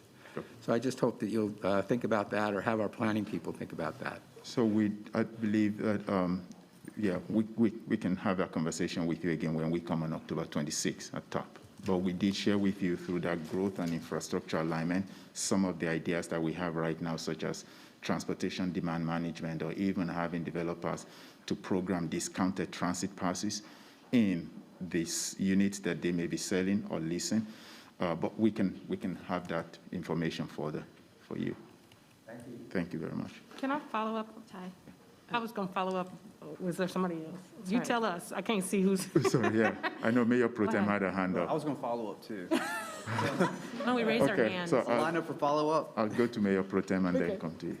I just want to support what Mr. Driggs just said, because I've said this over the past couple of years, that I won't support more density on Providence Road until we have a plan for Providence Road.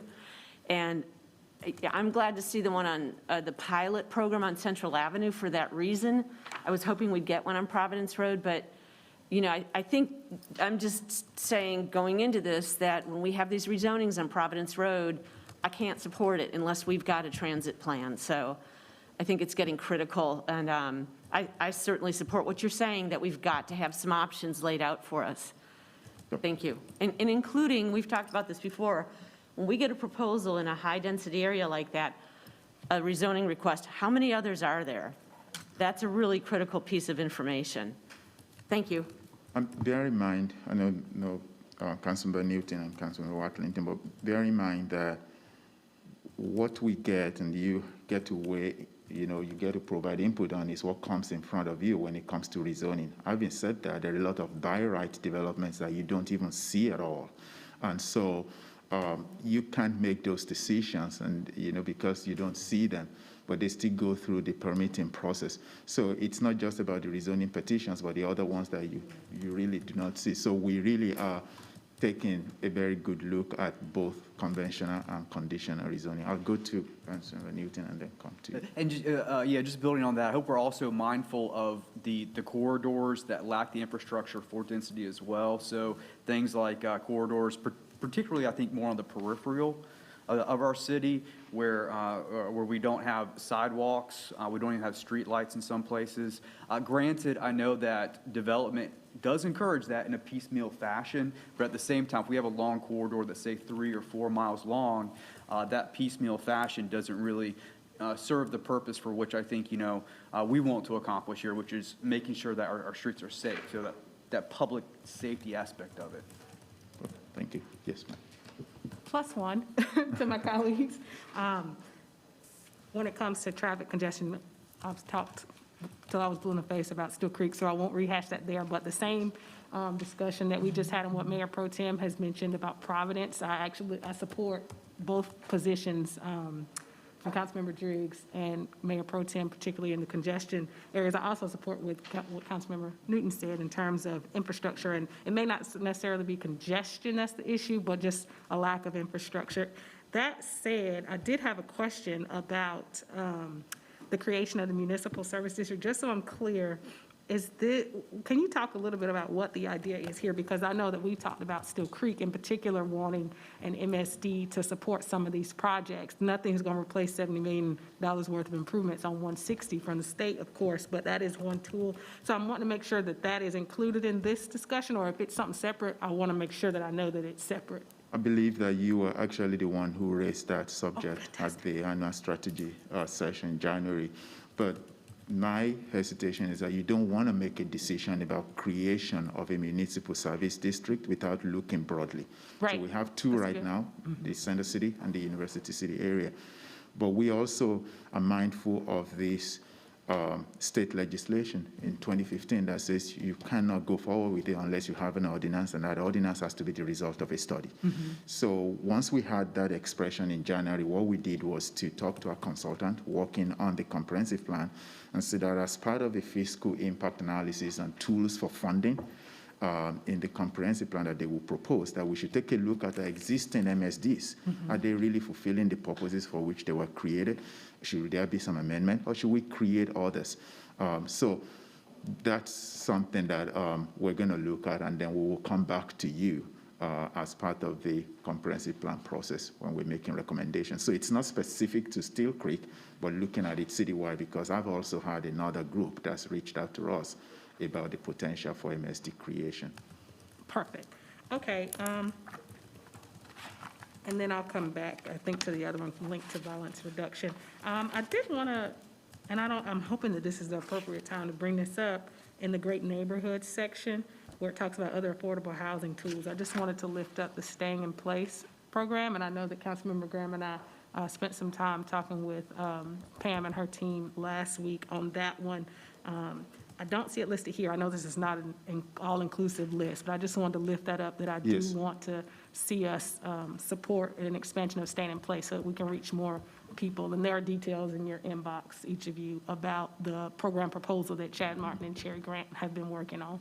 No, even if it's not here, I think it's in the binder, I believe, on the Great Neighborhood section. So I can help. Thank you, Councilmember Watlington.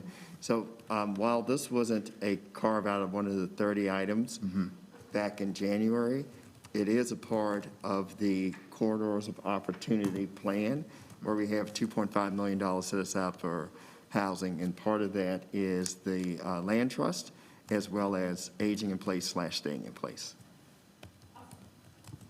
I know, Councilmember Yes. Adriana. Well, for a tree canopy action plan, Yes. I appreciate the presentation you all had done with the Sustain Charlotte, but I didn't see a mention of anywhere with no net loss policy. I know Atlanta and other cities have that, and we have seen where we are losing 3 football fields of trees every day. So if you want to have the title of City of Trees, where we really appreciate the urban forest, we got to look at no net loss policy like cities across the nation have done, especially Atlanta. I'll send you the language from there. I think we got to look at that. We have seen reports of significant loss in our tree canopy in the past couple of years. So is there, I know from the focus group that you are all meeting with, has there been a mention of that, and how is that discussion coming along? So again, this was just to give you a snapshot in time based on what you said in January 2020. But yes, there's a conversation with regards to no net loss. As a matter of fact, we had a really robust question and answer session that was live on Friday, and that was one of the topics that was discussed. So again, when we present this to Council on November 9th, you're going to see a lot of the results of the survey, including our responses and feedback with regards to no net loss of trees. And Atlanta is a classic example. Great, on both public and private. Great, thank you, Tyrell. Appreciate your work on this. Thank you. I'd like to add to Ms. Ajmira. As she said, this idea was a work where the developers and the staff worked on the tree preservation ordinance. Yes. And I wonder if they're equally balanced right now, because I think that at one time, perhaps we were able to see progress towards the canopy, but now it feels like to me that the canopy has lost and the development has occurred much more quickly than we expected for what we have. So I think a full review, and I know that it requires the work of our developers to help us, but I also think that we've got to have a lot more attention to our air quality, and trees are definitely a part of that. So I know that development is important, but I am very concerned, as Ms. Ajmira is, about this. I totally agree. One of the things that you will not hear is about the inequity in our tree coverage, and you will know that the areas where we've lost the most trees is the west side of this city. And so pulling together the stakeholder group is really a healthy balance between the development community and residents and advocates. And it's a healthy tension. And there are those who believe that requirements for trees make development very challenging, but there are people who also believe that generally we should have a balance between the two, and I happen to be there. I also think that our public tree program, our streetscapes, we perhaps need to do. I'm always reminded by the development photos from the 1920s where they were bringing in trees on big wagons that were fully grown from other parts of the world and country. And I just think that the trees that are being planted right now are not showing the value of the canopy, even for our public streets, for our right-of-ways and things like that. I think it's something that we ought to look for, to lead by example, too. So just, I don't know who's in engineering now, but I think that it's time to step up on that. Okay, that's definitely So noted. I agree with what Mayor said about the challenge we have with our tree preservation program. Whatever we are losing, we are not able to recover that from the preservation fund. And that's something we got to address because we are just losing so much tree canopy. And I mean, this is a question about what we are going to leave for our next generation. Thank you. I think I'll hand off to. So Ty, before you hand off, is the information you sent me Friday embargoed? I think we can share that information. Okay. You mean with regards to the tree? To your award. Oh. The what? I couldn't hear you. It's not embargoed, right? No, it's not. Okay, so Council, I think sometimes we don't celebrate excellence enough. And so I'm sorry to surprise you, Ty, but Ty has just been recognized as the Laurel Award winner from AIA, which is the American Institute of Architects. And he's been recognized as an individual outside of the profession who has made significant contributions to the improvement of the region's built environment. So it's just nice.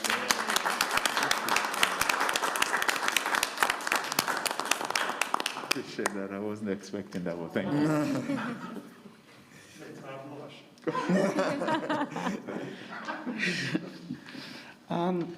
Good morning, Council, Mayor, Madam Mayor. I'm Victoria Johnson, Assistant City Manager, and I'm going to take over to discuss the equity.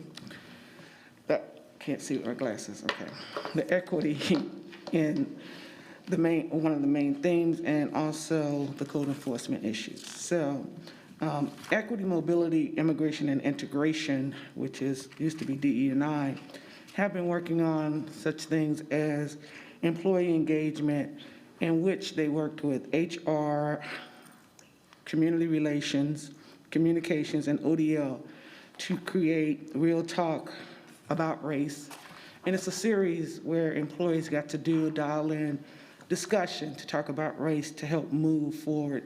So we won't just worry about, in other words, we're looking at our employees as citizens also, and how they feel and how everything that's happened is impacting them. And those series have been very successful. The leadership team, all of the directors have participated in those discussions, and it's went very well. Also, the steering committee plan for, I'm going to call it EMII, has created the equity action plan that they will be implementing over time in order to move forward the equity plan. They also did development.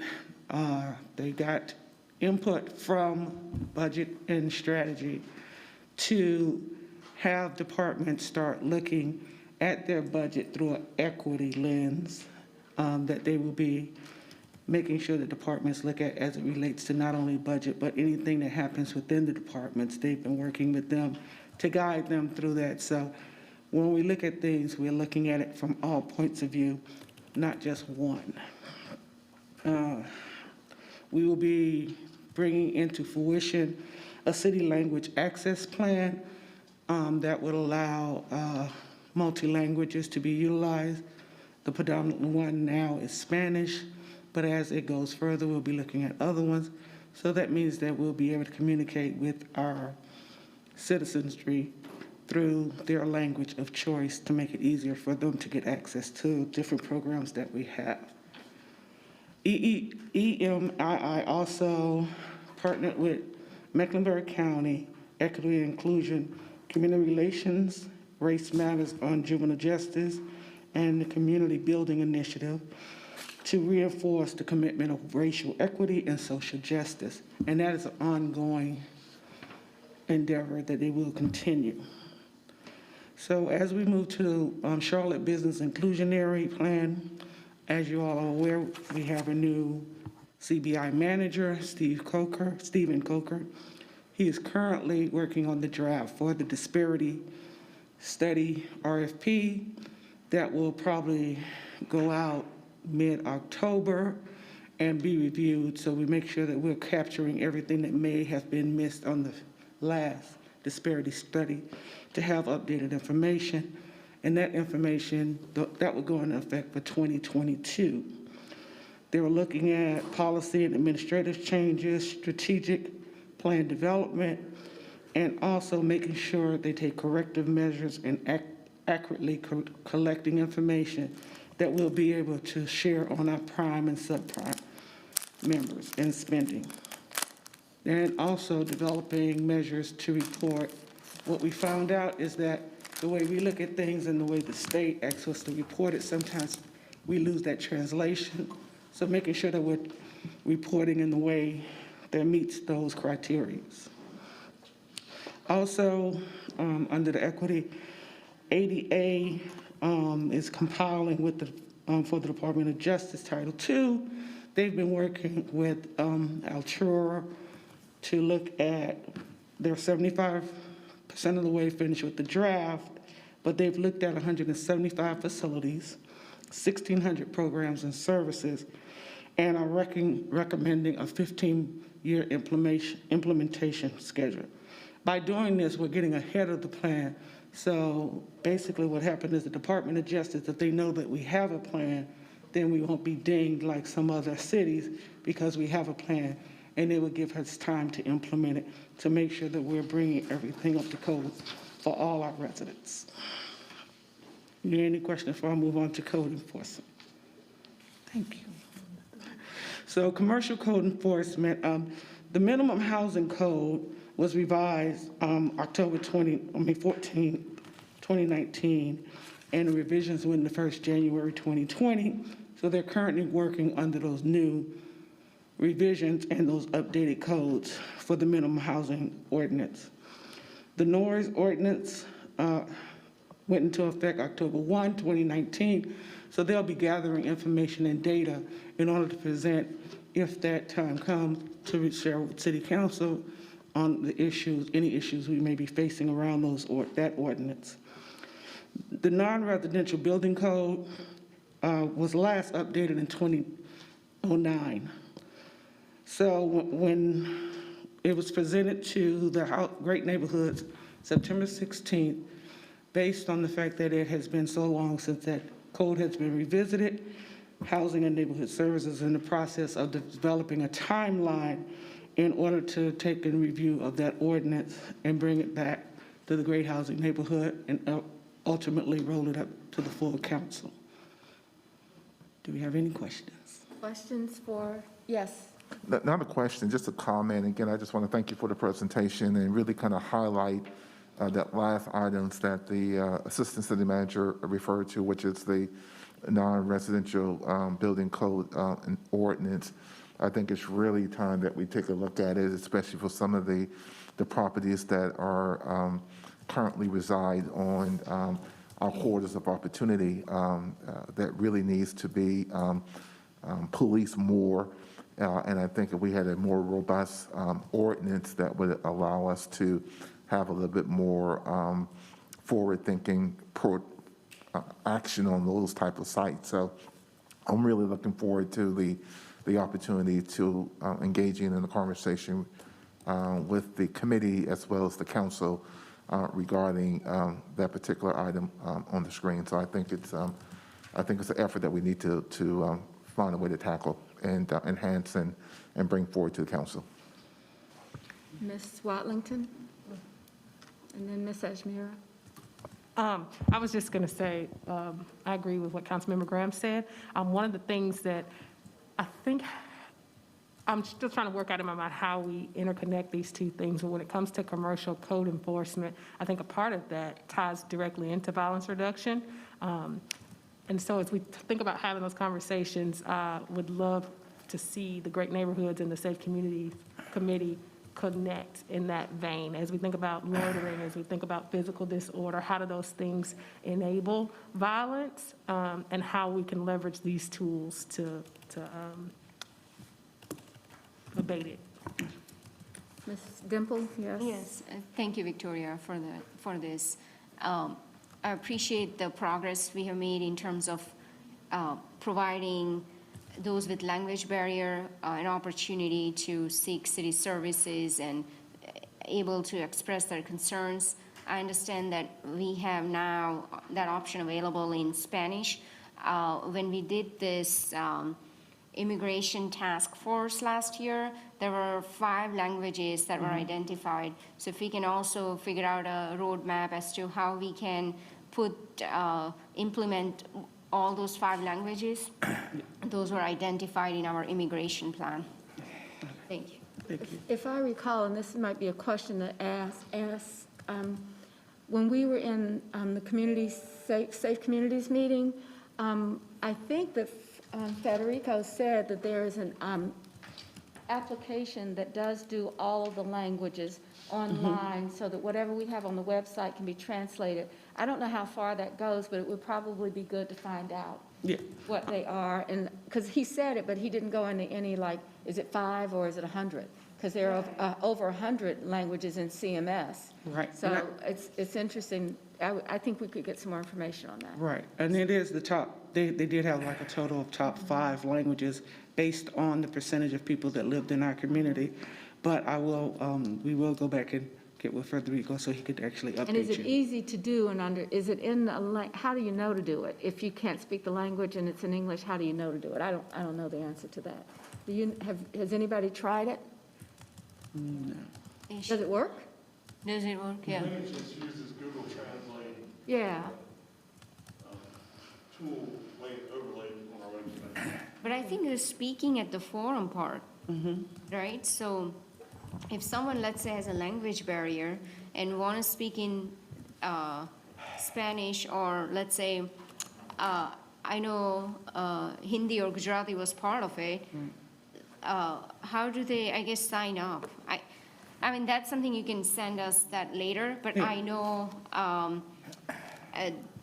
at one of the rezonings, that issue had come up. Okay. Where neighborhood leaders said, oh, we had residents with the language barrier who couldn't sign up to speak. So I guess if they sign up to speak, would there be a translator for all of us? I think we were told that if it's requested, that they will provide a translator for In those advance. situations. So for all 5 languages or just Spanish for now? I think that Ms. Jackson and the clerk are working on it. Yes. They're looking at the 5 languages. So Okay. that's change is happening in a positive way, so we Okay. just got to get there. Yeah. Okay. Thank you. I'm sorry. Mr. Driggs was next, and then So, Ms. Johnson, on behalf of all of council and everybody in the room, I'd like to compliment you on your mask. And I'm only sorry that I left my dark glasses in my car. But very decorative, thank you. I think as we talk about these things, it's worth emphasizing the very large investment that the city has been making in affordable housing. The mayor initiated a big increase in our capital funds and our bonds, and the private sector has stepped up as well. So I think that's a bright spot currently in our kind of equity conversation. And I expect that we will continue to look for opportunities to use those funds for home ownership as well as rental, and to address the gentrification problem by investing in NOAHs, the naturally occurring affordable housing, which we preserve, rather than allowing it to be torn down while we're building somewhere else. So just wanted to mention that. Question I had for you was short-term rentals have been a pretty hot topic lately, and so this is kind of a code enforcement issue, or perhaps it calls for, and Mr. Graham has stepped out, it calls for kind of new action by us to control these things, because as it stands right now, there are parties being held at these houses. There's a lot of neighborhood disruption. I think CMPD has been effective at kind of intervening in those situations, but I believe there's scope for us also to create new code type of requirements related to these short-term rentals so that we can take more aggressive action when there's abuse at those locations. Right. Thank you. And let's just remember that the code, it's for the structure and making sure that everything with the structure is safe and kept up to the city code. And when it involves people, that's the CMPD side. So they do work in conjunction with each other to make sure that they have an ongoing relationship to actually address these issues. All right. Julie? So two things, to Mr. Drew's point. Airbnb has been pretty responsive, which has been nice. The individual who has been responding primarily has been somebody that was here in Charlotte that is known to a lot of folks, Andrew Fetty. So it's good to have that personal contact, if you all know him. He's the compliance officer for them, so whenever Yeah. we get these, that's where I send them. And they've taken 2 houses off their platform that we've complained about, so I doubt they're listening, but if they are, thank you. And then the second thing to Ms. Ajmira's question about translators, which I think is really a great point. Is it also maybe, I don't know if it would violate our public forum, but that the speaker has the option to bring someone with them to translate in the event that the city doesn't, come up with the translator, or, it doesn't work for whatever reason, we can't find it. Can they bring their own translator?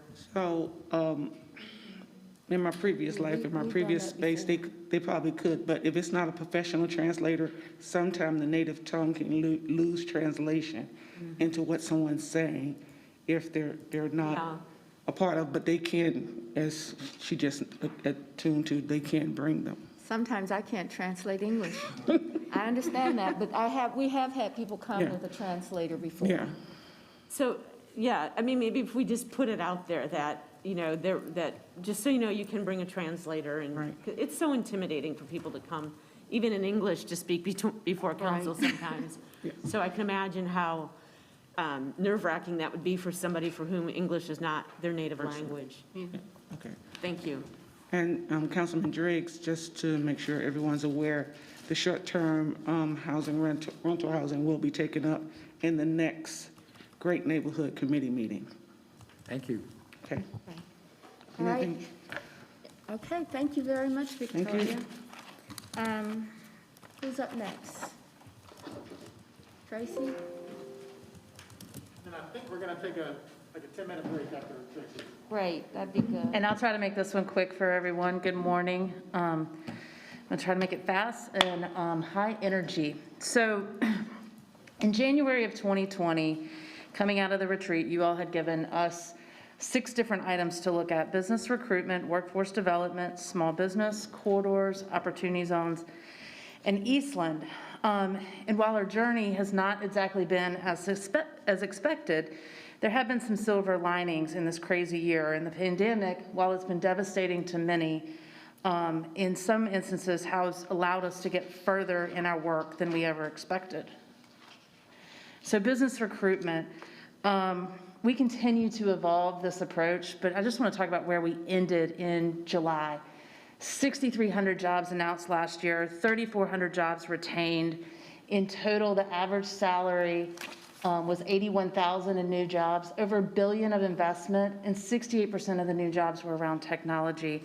I really think that's something to celebrate, considering that a portion of the year was spent in a pandemic. However, we continue to forge ahead, and we're using this opportunity of where we sit in the world right now to let the world know that Charlotte is open for business.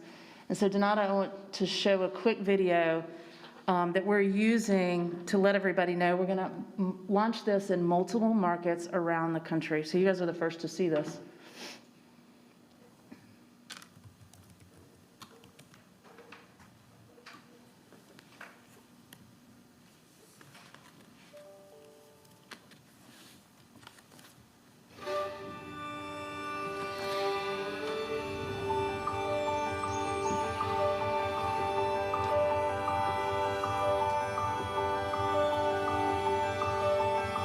Charlotte a few years ago to start my career, and I kept getting asked, why Charlotte?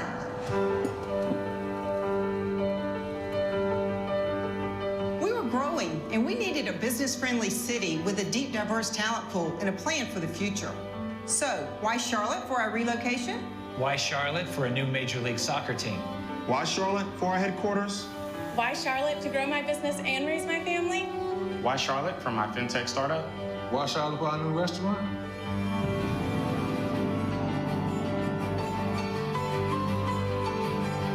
Charlotte has heart, technology, and finance, artistry and charm. And a blend of culture and diversity with 1 in 8 of our residents foreign-born. Why Charlotte? Because Charlotte is a magnet for talent. An impressive workforce that loves calling Charlotte home. Creative talent. Tech talent, healthcare talent. Charlotte is quickly becoming a hotspot in lifestyle, in entertainment, and sports. Creating opportunities for everyone. We're a connected city with world-class transit. 3 million people in unique neighborhoods. Each with their own story. We're leading in creativity, culture, finance. We are breaking barriers. Charlotte is dope. It is. A favorite part. We're building a tech town. The future of fintech, innovation, and finance. We have everything here, and most importantly, the drive to do more. All kinds of companies call Charlotte home. This is the place for any type of work you want. Charlotte is booming, full of energy and ambition. This is a community that supports creativity. Charlotte is vibrant. It's affordable, We're still grown. still welcoming more businesses. Attracting more talent. More character. More Latinos. New restaurants. Come grow with us. Come have fun with us. Come discover how easy it is to answer. Why Charlotte? Why Charlotte? Why Charlotte? ¿Por qué Charlotte? Why Charlotte? Why Charlotte? Why Charlotte? Come see for yourself. We invite you to come meet Charlotte.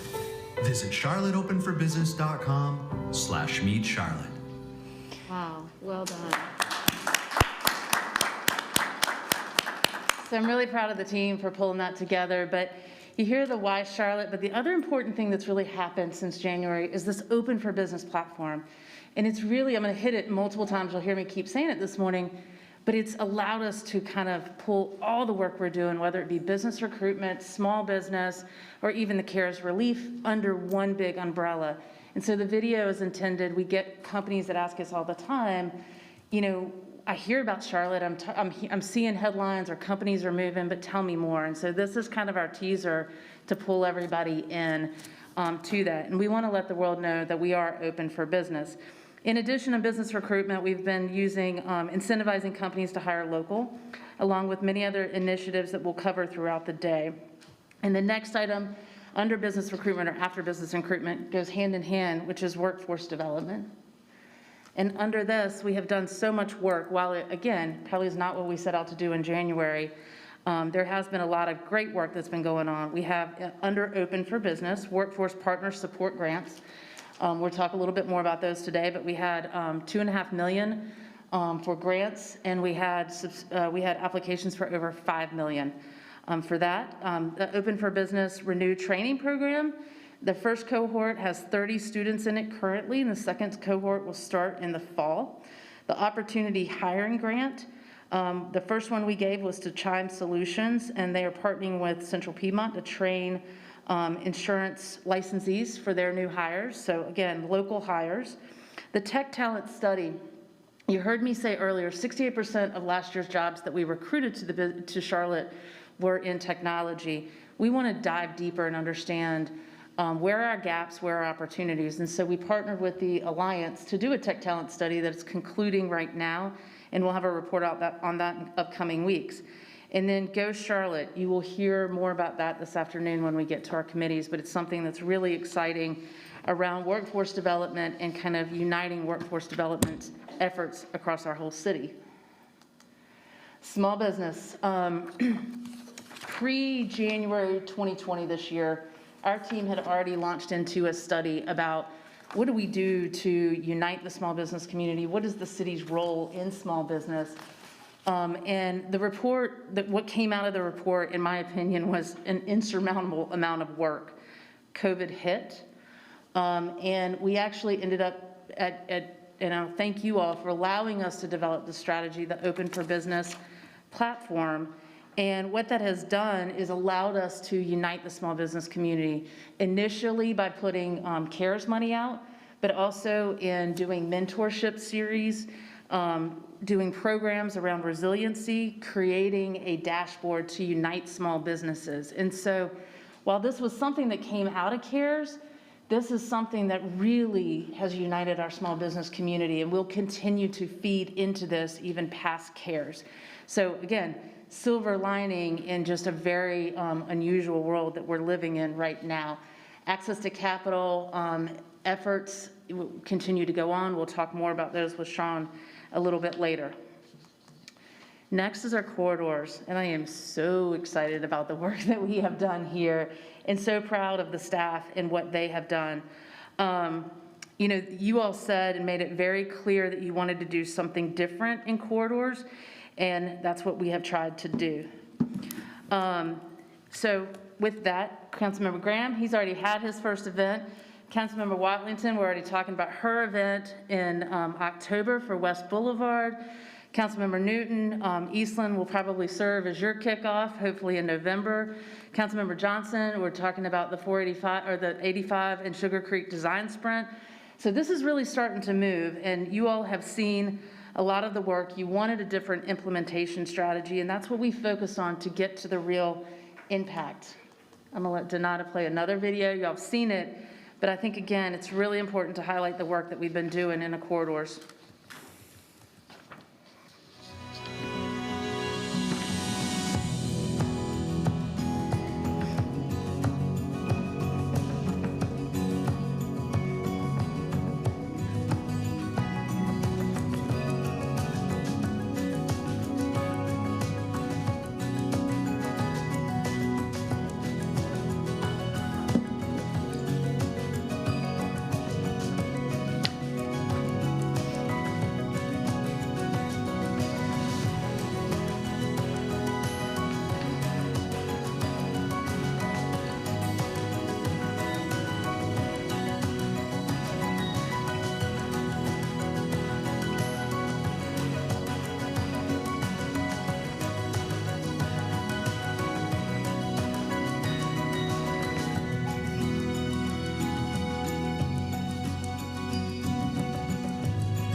So again, I hope you all can recognize all the work that's gone in from the staff at multiple departments into these corridors, that we're really starting to push it out there to make change. We have all kinds of different branding.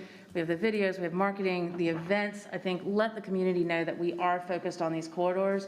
And it's not just talk. It really is about doing projects that are sitting right in front of us that are going to lead to real impact. It's also thinking about these corridors in a different way. It's just not bricks and mortar. This is about how you help the place as well as the people. And so really having this comprehensive implementation strategy is a different approach that we will continue at. But I'm, again, really proud of the work that the staff as a whole has continued to do through COVID and since January.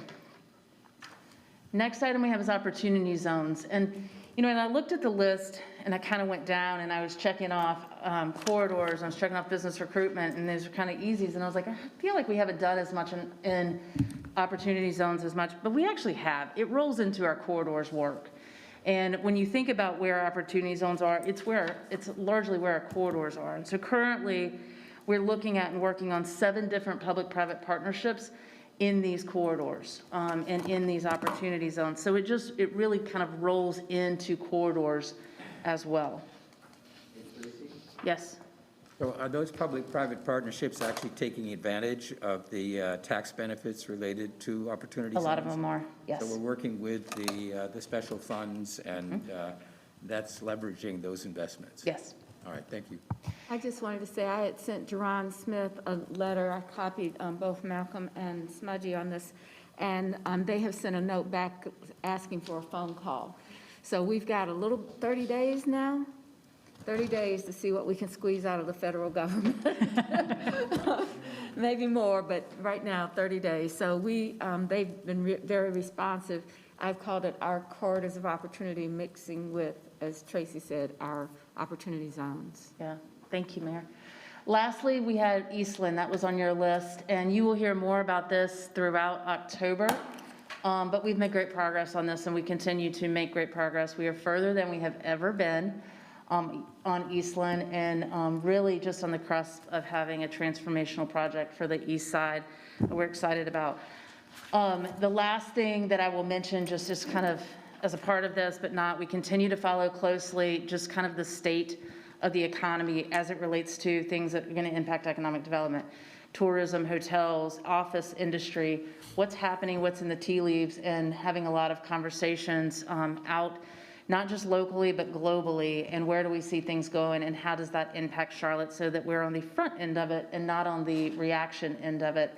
And then the last piece, I will just do a teaser. We have an impact report that's coming out in about a month for all of you, and it just really shows the change that we've had over the past 2 years in the work that we've been doing around economic development, and that we are making a much bigger impact than we were several years ago.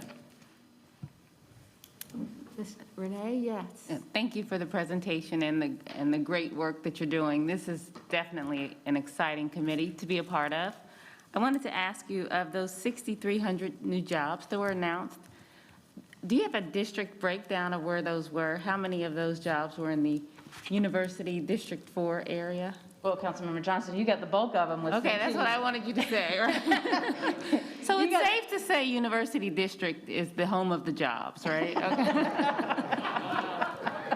Absolutely. Thank you. Yeah. You were the big winner this year, for sure. Hashtag. This has been a paid commercial announcement. I know. Victoria? Along the lines of the job question, I'm just curious if there's a breakdown. We talked, or maybe the previous council talked about the target areas for industry. I was just curious. I know we focused on tech, but I'm wondering how the breakdown looks for the We can give you a full breakdown between trade and logistics to headquarter to, I mean, we're still, the great thing is we're still seeing a really good mix. We are definitely, we've got great momentum around tech, and we want to continue to grow that. But we need to understand what that is, which is the tech study. But headquarter, finance, trade and logistics, some light advanced manufacturing. We're still seeing headquarters, a lot of headquarter talent. People know us here in Charlotte. And so it's a pretty good even distribution, but we can get you the numbers. Actually, it's good to see them for the past couple of years. Okay. Just in case we're heavy on one thing 1 year, it doesn't skew it, but I'll get you that for the past couple of years. Awesome, thank you. And I just want to say, great job so far from what I've seen on Corridors of Opportunity. Your team is doing great. Thanks. Tracy, great work. I just want to emphasize how our Navigator program was recognized over the weekend. James, myself, and Matt were there, where a lot of immigrant-owned businesses were there, and they certainly appreciated our effort in reaching out to those communities and help them navigate through the process. So certainly kudos to you and your team in implementing those federal dollars, as well as access to capital grant for just all small businesses. Overall, feedback has been very positive, where it has given many businesses a fighting chance in this pandemic. Good. So just great work. I will say, and I think we have all been, staff and council included, we've all been working so hard and so fast on the CARES money and what's the right thing to do. You guys have brought us great insights from the community. We have great partners also in the small business sphere out in the community that have been wonderful to work with. And so I think it's really a testament to all of us in partnership, and how when something that's hit our community like this, how we can all work together really well to accomplish something that I think is a national example. I'm not gonna, but Yeah. It is kind of something special and unique. All right. Yes, Smaji. Thank you, Mayor. So kudos to staff and all the work. And I got to get a shout out to the committee. It is hard sometimes to get this work that staff would like for us to look at. So to the committee, thank you for your patience. And Will and I think even the month of September, we had 2 meetings. A lot of that due to the mayor wanting us to get through some of her initiatives. And so I want to say thank you to the committee, Will, and staff. One question though, city manager, maybe we can do this after lunch or later on. I do want us to revisit the $24.5 million we have for our corridors opportunity. The city manager, he made history. We have the money there. But if you can remember, and if Tracy, you can go back to the slide, we had a great discussion about the breakdown. So in the corridors opportunity, we have about $24.5 million. About 14 is allocated for infrastructure, so only 5 for economic development. Now, Councilman Graham is out of the room, so I'm gonna talk about it. Councilman Graham could take up the whole $5 million. And more. And more. And so we got West Boulevard. Yeah, Tracy, we can keep it that slide. We got West Boulevard, we got Eastland. So I would like for us, you know, Tracy and the city manager, if we could, to look at that breakdown again and see, do we need to put maybe some infrastructure project on hold and allow more money to go to economic development? Because when I hear from the council members, they want to see projects. So if we can just have that conversation and look at how we allocate those funds to see if there's opportunity to have more. Councilman Graham, I was talking junk about you. We only got $5 million for projects, and you're going to take all that funds with the Bay Shore Road corridor. And so we can revisit that later on after lunch sometime, sir. I think that's great. And Councilmember Mitchell, I'll take the first shot at it. Ryan did exactly what he's supposed to do as a budget director and protect every dollar that we have. When we get to January and we know where we have ended the books for FY20 and have a better idea of that last quarter of the calendar year in terms of revenue, I would love for us to revisit that surplus. Okay. And is there something that we could do immediately as it relates to that? Yeah. Okay. Victoria? To that end, as I think about the project specifically for West Boulevard, I know that, you know what I was going to hear. Everybody's got their own. I know that a lot of the things that we're talking about doing may not necessarily show up as pure economic development dollars. So you may not have it today, but I'm interested. I hear you saying at the end of the calendar year, I know our timing is a little bit before that. Right now, based on what you know, do we have what we need in the right buckets for West Boulevard? So I think what we've been doing, and this is why it's taken us a little bit longer, and we've been trying to go corridor by corridor, because you also take each individual project and you kind of project it out. How much money is needed in this year? How much money is needed in next year? Now, it's different if you're talking about CIP dollars and infrastructure dollars. A little bit different from talking about economic development. You know, if a project needs, I'm just picking a number, if it needs $2 million, it might not need $2 million in this fiscal year. It might be part this year, part next year. And so we're trying to balance some of that out as we're looking at projects.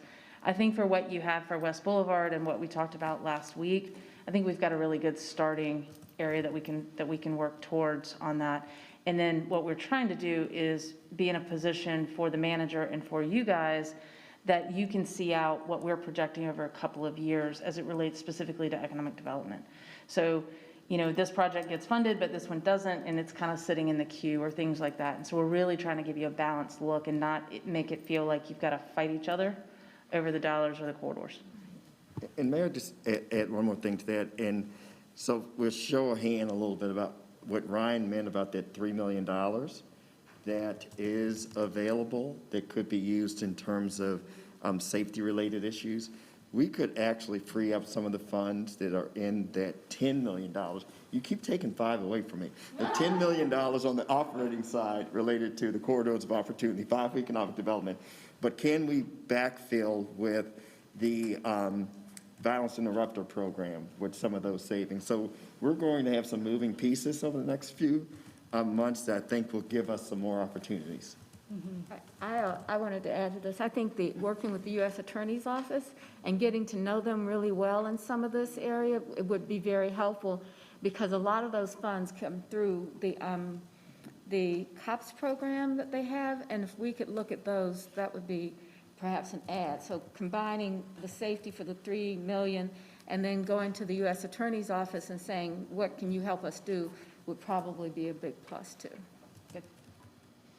Okay, thanks, Tracy. If there's nobody else, anybody else? All right. Yes? Let's take a short break. Let's come back in at 11. Okay.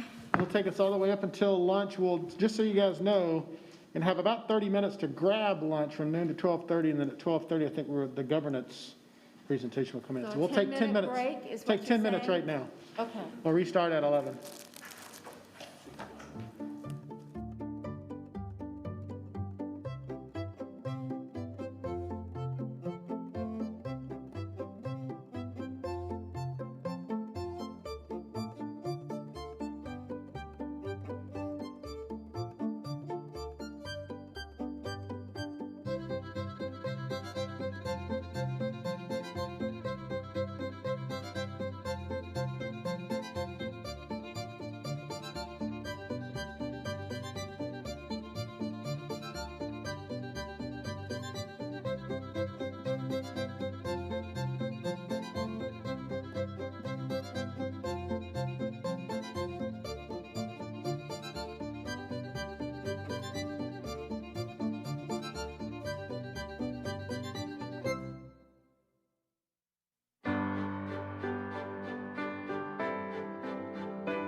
came to let me know that when we have a 5-5 vote, that I am to break the tie.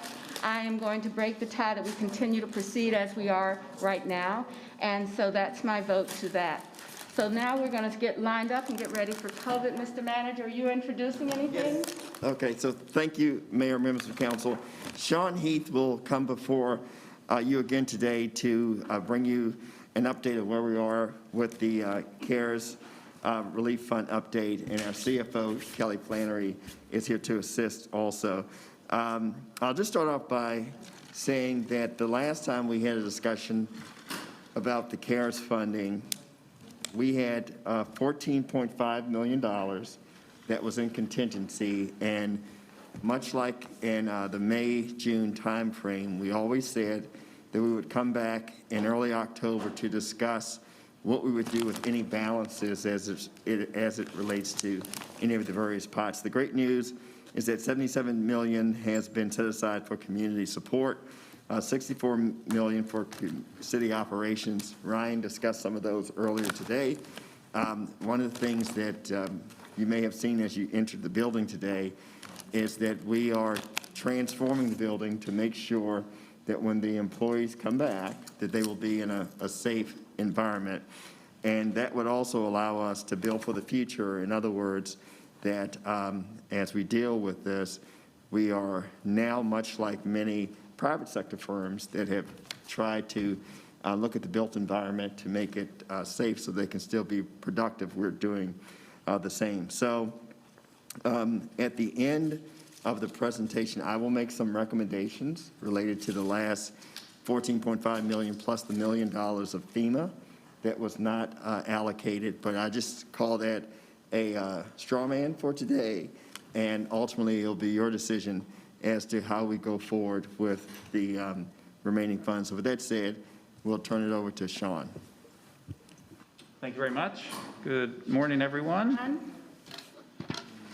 I will jump a few slides forward. So this slide should look familiar to everyone from September 8th and previous council meetings. The only change here is good news. On September 11th, HUD announced that an additional $4.9 million of CDBG funding has been released to the city of Charlotte.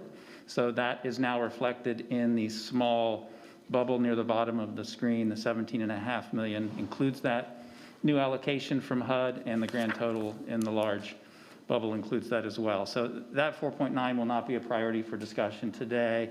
We have plenty of time to sort out what the highest and best use of that funding is. There's no December 30th deadline associated with that piece. Similar to last time, our focus will be on the blue pie chart here, which is the Coronavirus Relief Fund, which of course does have the December 30th deadline. I'm sorry, repeat that again. I mean, I like those numbers, but I got to make, so the 14.5 or 9? So it was 4.9 in HUD. 4.9. Correct. Is not date sensitive, so we can discuss that later on. Yes, so that will work its way through committee in the months ahead, and recommendations will emerge. But good news on that item. Thank you. Please. So that 14, I'm sorry, what's the number, can you say that again? Yes, so the new allocation from HUD is $4.9 million. So that $4.9 million, was that just for CDBG? Correct. Okay, so that's not CARES Act money. So it was really part of the CARES umbrella, but it's unrelated to the Coronavirus Relief Fund. You know, each one of these buckets has a different rule book, so to speak, and a different timeline. So it's new money enabled by CARES, but it does not have a December 30th deadline. Got it, but since it is CDBG funding, it'll come with a lot of restrictions like we do with CDBG dollars. Yes, I'll look to Kelly if there's any additional commentary on that. No? Yep, okay. I mean, that can wait because it's not a priority where we have to spend by end of the year, but I would just think that it would have all the same restrictions we have usually with the CDBG dollars. That's correct. Yeah. Yeah, those types of strings would be relevant here as well. Thank you. Absolutely. The last time we were together, a number of you expressed an interest in a little more detail around the city operations component of the coronavirus. Yeah, please. If we handed out Sean's presentation. Yes. Oh, It's right there on the end. Good, okay. So last time there was an interest in a little more detail around the city operations component of the blue pie chart on the previous slide. So this gives you a line of sight into how the $63.5 million is being spent between March and the end of this year. Budget Director Bergman mentioned earlier in his presentation that with first responder salaries, this is the portion of fire and police which will be reimbursed through CARES. This is a relatively modest portion of those salaries during that March to end of September timeline, and the CARES guidance provides clear authority to seek reimbursement for those sorts of things. And as Budget Director Bergman mentioned, this does not provide additional budget authority to fire and police. It's simply an opportunity to seek reimbursement, and all else equal, take a little pressure off the general fund.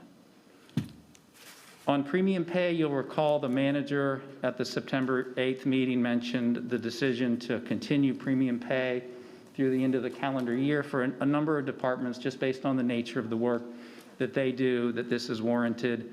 From a CARES Coronavirus Relief Fund reimbursement perspective, what is eligible is really focused more on police and fire. In particular, the yellow bar represents the assumed investment in this area during the last quarter of the year. Then with emergency leave, we've of course had emergency leave in place as a benefit for city employees since March 14th, to the extent that they've been personally impacted by COVID, if a family member has been impacted by COVID, or if they've faced some challenges or complications related to child care. So we as a city have had about 1,600 employees actually participate in that program thus far, and we'd expect to see a continuation of a bit of that through the end of the calendar year. On facility improvements and technology needs, those two areas really go hand in hand, and to the manager's point, the investments here are really designed and focused on employee health and safety, and also the mobility of our workforce. I know that there have been conversations and presentations to council on the facility improvements in particular. The $15 million there, the two primary areas of focus in that particular category relate, one, to the building, as the manager referenced before, the 9 floors that we, the city, occupy here in this building are having a significant amount of work done. Hundreds of workspaces are being redesigned, cubicles are being replaced, higher partitions are being installed, all to ensure that as employees are brought back into the workplace, that they can do so safely. We also have about $5 million factored into that investment area, focused on HVAC upgrades, which I'm told will essentially establish an HVAC technology that is hospital grade, the type of technology that you would see in those sorts of spaces. On solid waste services, quickly, I would mention here, you'll recall there were a number of emergent expenses that emerged in this area during the first few months of COVID, including the much higher volume of residential trash pickup. And also there was a period of time, you'll recall, when we suspended yard waste pickup. So during the recovery period associated with that, we had to rely on some incremental contractors to get that work done. So this at a high level gives you a sense for the green bars, of course, would be money spent through September 30th. The yellow bars are an estimate for what we'd expect to spend through the end of the year. We discussed last time the community-facing investments, and the assignment with the community investments was to turn the bars green. Green means dispersed or allocated.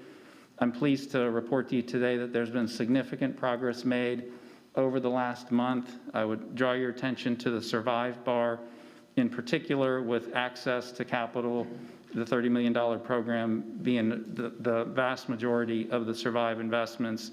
We've seen about a $10 million increase in disbursements in that program since I was last with you on September 8th. So we certainly see a line of sight into fully depleting that program in the weeks ahead.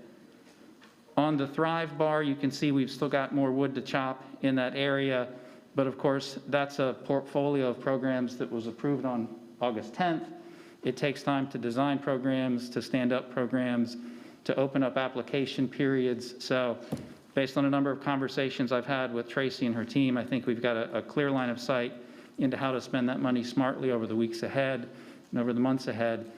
Of the 7 distinct external-facing programs in that category, they've all been launched except for the Hotel Motel program, which we expect to launch tomorrow, and also the Business Innovation Fund, which we expect to launch later this month. So I think we're on path there. With housing support, The $8 million references the mortgage and rental relief that's been put in place. I would say to you that a majority of what you see in that green bar is encumbered in that the dollars have been released to our partner, Charlotte-Mecklenburg Housing Partnership, but not yet put into the community. So obviously that last step is the most important step as CMHP works through the application process.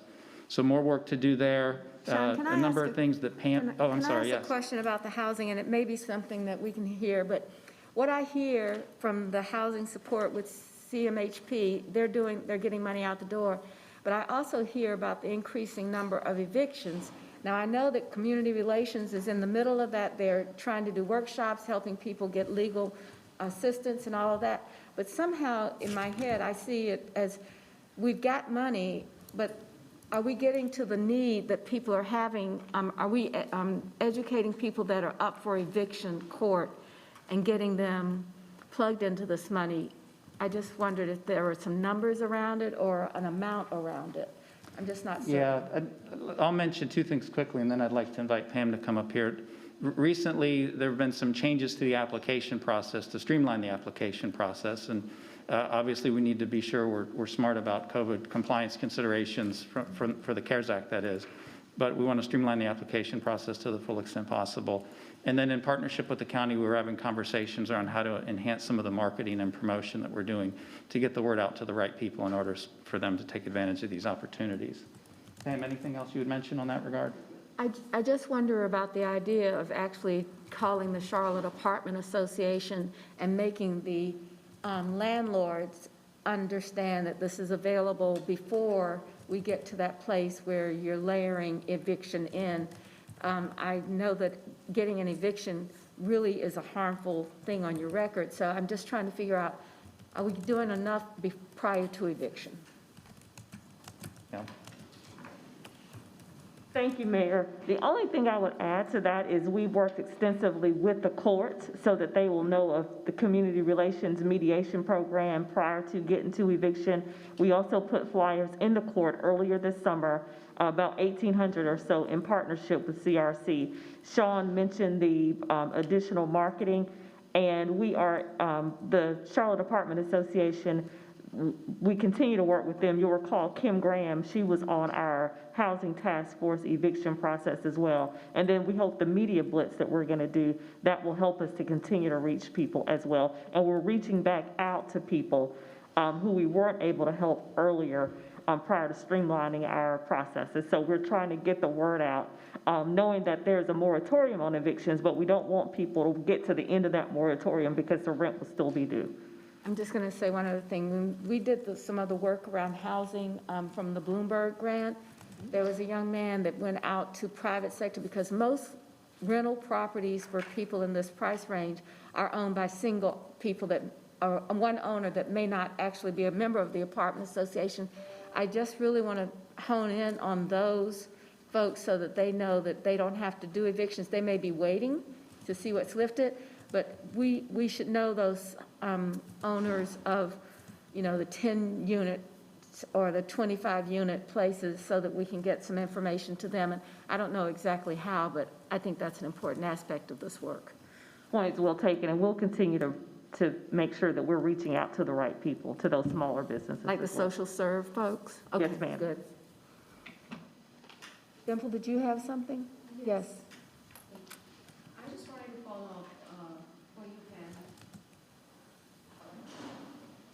What is the eligibility criteria to qualify for these benefits? I'm just trying to understand, is it difficult to get this relief? Why it hasn't been used? I'm trying to understand that. Sure, I'll be able to provide you some numbers about how it is being used. But basically, the three major criteria, you have to either have had a loss of income due to COVID, a reduction of income, or sickness, or a loss of child care. One of the reasons that we think it wasn't being used early on has been mentioned about our criteria. So we went back, we worked with our partner to make sure that we're streamlining our criteria so that we can get this money out the door, but most importantly, keep people stably housed. So if they're getting unemployment benefits, they could still qualify for this? That's right, and you'll recall that unemployment benefit has been reduced. Exactly, So yeah, yes. it was only till July. Correct. Okay, so it looks like the criteria is, it has been revised to make sure people are able to access this relief. Yes, ma'am, that is correct. Got it. Do you guys at all work with the CMPD where they have this database of, it's voluntary where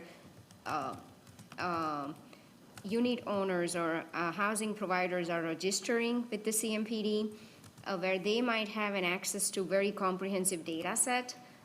Some of the small ones that Mayor is referring to, where owner or the investment group might be owning only 1, 2, 3, 4 apartment units.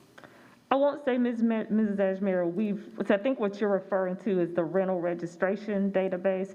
We have not worked specifically with CMPD. We can learn more about that resource, but again, our emphasis now is having streamlined our processes, and also, as the mayor said, we'll reach back out to the Greater Apartment Association and other smaller, and then also making sure that we get that wide media blitz out to really make sure people are informed about these dollars. Yeah, I think in addition to that, if we can also look at all the registration owners, because that's a very comprehensive data set that city has an access to while collaborating with CMPD, that we might be able to reach some of the smaller housing providers versus big apartment owners. Absolutely. Thank you. Sean, I had a question on this solid waste services. Yes. If you just go one slide back, okay. So could you elaborate on that, how that money was used here, and how is it being planned to use? Yes, I'd be happy to. So the three major components that make up the $8.5 million in total, including both what's been spent and what's planned, include about $1.5 million associated with additional residential solid waste, just given the fact that we have more individuals that are home on a daily basis. There's also, there was a significant amount of incremental contract expenditures associated with that recovery period when we suspended yard waste pickup for, I think, was it a 4 to 6 week period-ish? Okay, so it was about 2 months when we'd suspended the yard waste pickups. So when we resumed that work, it required contract support in order to get through the catch-up period and do it in a way where we could have trucks that were COVID sensitive, so to speak. So that was a significant emergent expenditure during COVID. And then we also have examples where we're purchasing equipment, for example, automated side loaders, which will enable us to have vehicles that require fewer personnel in the truck. So social distancing protocols are a little hard to achieve when you're sharing a truck space. So we'll be able to address some of that. And what was on the other side, the last one? On the green versus yellow? Yes. So everything I mentioned was really a combination of what's planned, what's budgeted for, so to speak. No. I mean, what's the breakdown for the other? Oh, yeah, of course. So the small at the bottom? Yes. So that's about 20 individual random projects that were all eligible for reimbursement from the CARES Act. And there are only a few that I've committed to memory. It's really a random bunch. On average, they're about $75,000 per project. One, for example, is the Charlotte Fire Department was allocated about $200,000 in order to have specialized washers and dryers that enable them to basically sanitize their PPE gear. Okay. So that would be just one example. Okay, that's good. So in the next slide where you got the contingency of 14.5, don't we already have contingency for 2 months? So this is in addition to that? I think what you're talking about is fund balance. Yeah. This is the CARES Act dollars, so I was trying to understand. So this is in addition to what we already have contingency for our operations? Yeah, I'll just use a different word. We didn't allocate anything at the end of this 154.5 million, or 55.4. We just said we didn't know where we would be in October, and let's just not allocate anything. Okay. And that's the discussion today. So we have about 14.5 and plus 1, so 15.5. Exactly. Okay, so we are not saving that for our contingency because we already have that. I think that the manager is going to make some recommendations that were included in the packet after this presentation. So these are dollars that have to be spent. by the December deadline. So they are CARES funding, and hopefully we'll have some agreement about how to do that today. That will come back on the agenda on the 12th. So are you I'm also, sorry, I'm sorry. I was just going to ask, so that $10 million in housing support, so are you going to propose recommendations for that 10 as well? That 10 has a recommendation that comes from the Great Neighborhoods Committee, and the chair and the staff resource, Pam, will explain that. Sean's going to turn it over to Pam in a little Yeah, bit. alternative, so before we're done here today, Pam is going to provide recommendations that were approved by the Great Neighborhoods Committee for the 10 million, and the manager will provide recommendations for a starting point in the conversation on the 15.5 million. Okay, great. Thank you, Sean. Sure. Dimple, are you? I'm good. All right, Smudgy? Thank you, Mayor. Sean, I'm starting to get more involved in this digital divide. Yes. The city manager and I had a brief conversation. Particularly, I think, council, when we tried to be a partner with CMS, and some of our corridors are experiencing some hardship. So how much of that 2.5 have we spent? Because I know Renee, as a great CIO, has been doing an assessment. So can you give us an update Yes. on the digital divide? I sure can. So that particular item is a bundled package of two things that you've decided to do. One was the public Wi-Fi project from a number of months ago, which is $1.5 million. And then the second is the support that you agreed to provide associated with the CMS hotspots, which is $1 million. On the public Wi-Fi, the installation work for that is scheduled to begin this month. So far, we really haven't spent much money on either of those, but we're about to start spending money very quickly. We've talked about public Wi-Fi before. I think there's good reason to be excited about that. That'll include about 5 to 7 multifamily residential communities with a particular focus on the opportunity corridors. We've also got 5 public spaces that have been identified, such as the Rosa Parks Market in Beatty Sword Road. So all of that work is really now just on the cusp of implementation. So we are positioned to spend that money in the next few months. Good work. Thank you, sir. Absolutely. Okay. This, I think, is a great visual representation of what we talked about last time, which is it's easy to get lost in the numbers on these slides, but at the end of the day, these community-facing programs are helping members of this community. So if you look at the visual on the left side of this slide, this focuses on the Access to Capital program that Tracy's team is running, and this gives you a great representation of where those specific small businesses are located within the city footprint. So far, through that program, approximately 2,000 small businesses have been supported. That number will continue to grow a bit as we fully deplete the $30 million. And I think it's also important to know that if you go under the hood here a little bit and look at the diversity of the small businesses that are receiving these grants, you do see a great deal of diversity. We have about 50% of the grants that have gone to a combination of African American and Hispanic-owned small businesses. About 45% of the grants have gone to female-owned businesses. And then you can see from a geographic perspective, based on the smart design that was put into this program on the front end, you see a great dispersion across the full city of Charlotte. Moving to the right on rent and mortgage relief, here, once again, the programs that Pam had referred to before, I think we see great dispersion. These programs are focused on low and moderate income individuals. I believe it needs to be at 80% or below AMI in order to be eligible. So not surprising that you see a bit of clustering around the crescent here, but we've got 1,800 individuals that have already been assisted through rent and mortgage relief, and we will continue to see that number grow as we get these dollars out into the community. So great work by the teams there. This is just a quick summary slide because we do throw a lot of numbers at you from this perspective. And I think we've hit the high points here just in the last couple minutes, but this outlines the remaining funds available associated with the Coronavirus Relief Fund. Pam will talk about the $10 million recommendations coming out of the Great Neighborhoods Committee. The manager will talk about $15.5 million to start that conversation today.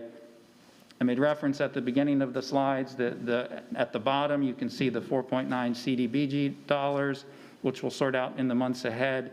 And ESG was also one of the funding streams under the CARES Act, and you can see that there are $3.9 million in unspent ESG funds, which do not have a December 30th deadline.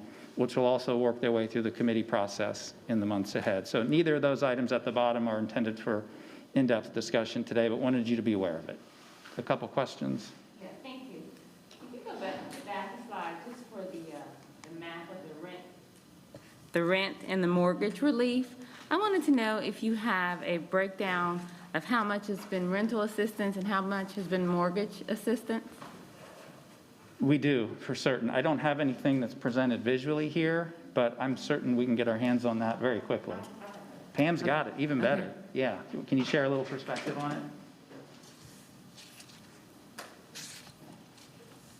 So Councilmember Johnson, thank you for that question. As of Friday, we have assisted 1,900 households to the tune of about $3.9 million in rent relief. And then we've assisted about 77 households to the tune of about $206,000 for mortgage relief. So what you will see is that most of the assistance, and we predicted this early on, would be for renters. We're not saying that mortgage won't come along, but most of the money has been in rental assistance, and we project that to continue to be the case. Okay, thank you. You're welcome. Please, yeah. So do we have an allocation for, sorry, I had to wear my mask, I was eating. So is there an allocation just for rent relief and then certain amount of allocation for mortgage relief? Or no, it's just one pot of money? Okay, so since we have the more need is certainly on the renter side, so you don't need any council action for us to allocate more towards rent?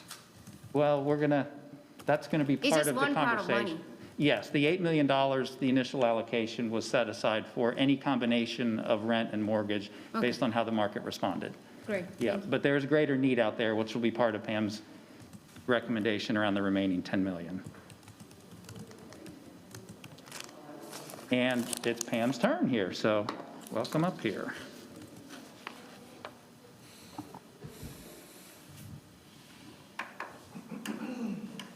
All right. Thank you again for the opportunity to talk with you all today more about our housing assistance around our CARES Act. So we have, let's see if I can do this. So we have $10 million more, if you will, to allocate from what you all originally set aside. And so today, I want to present to you a proposal that has gone through the Great Neighborhoods Committee and was approved. I believe that was at their first September meeting. And so we have a proposal for you today to allocate $2.5 million for homeless shelter support, and I'll talk a little bit more about the details there. $3.5 million in utility support, and then another $4 million around rental support, because we know that need continues to increase, and that would be the balance of your $10 million. So the $2.5 million is a request from the homeless shelter, the Salvation Army Center of Hope. You all are fully aware that that is the only shelter in Charlotte that is for women with children. And so what they want to do is to expand that existing facility. The pandemic obviously has created a need for more shelter. We have social distancing to manage as we're trying to shelter families as well. And so what they want to do is, by expanding the shelter, they believe that 75 beds can be added. That would equate to serving an additional 250 additional people and 900 additional people annually. And they're very cognizant that the winter is going to be approaching, and so they want to do this work. And so you can see the request here. Again, they're working with $2 million. They have a request of 2.5 from us for a total renovation, an estimated cost of $4.5 million. I would add that they're also partnering with the county and the school system as well. And so they understood that it was the partnerships are important as we do this work. In terms of utility assistance, we're proposing that we allocate $3.5 million for utility assistance. This would allow us, we believe, to serve an estimated 4,600 low to moderate income households for up to 3 months of utility assistance, an average of $750 per household And this would also include any arrears. We've been talking with the folks at Duke, and so we know that there are a number, and Piedmont Natural Gas, there are a number of households who are in arrears, and so we're just trying to keep them current. Yes, sir. On the utility piece, go back one, please. Yes, sir. Yeah, there we go. For the utilities piece, is for instance, with water, which obviously we control, are we writing off the debts that people have accumulated with us? Are we allowed to use the funds that way? Are we writing off the back owed money that they've not been paying while we've had a moratorium on utility shutoffs? So, Mr. Eggleston, I'm not going to pretend to be the expert on what we're doing with water, but what I would say is that this utility assistance would not only be for Duke and for Piedmont Natural Gas, it would also be for our water. So what I would guess is that this would, if there were to be any write-offs at the end of the year, this would help decrease that gap, if you will, because people will be able to access these dollars to help with those water utilities as well. But I'll pause right there. I don't know if the manager has anything to add, but we endeavor to help water as well. I think that these are going to be payments to the utility companies, including Charlotte Water. That's right. So this would be direct payments based upon the need from the person.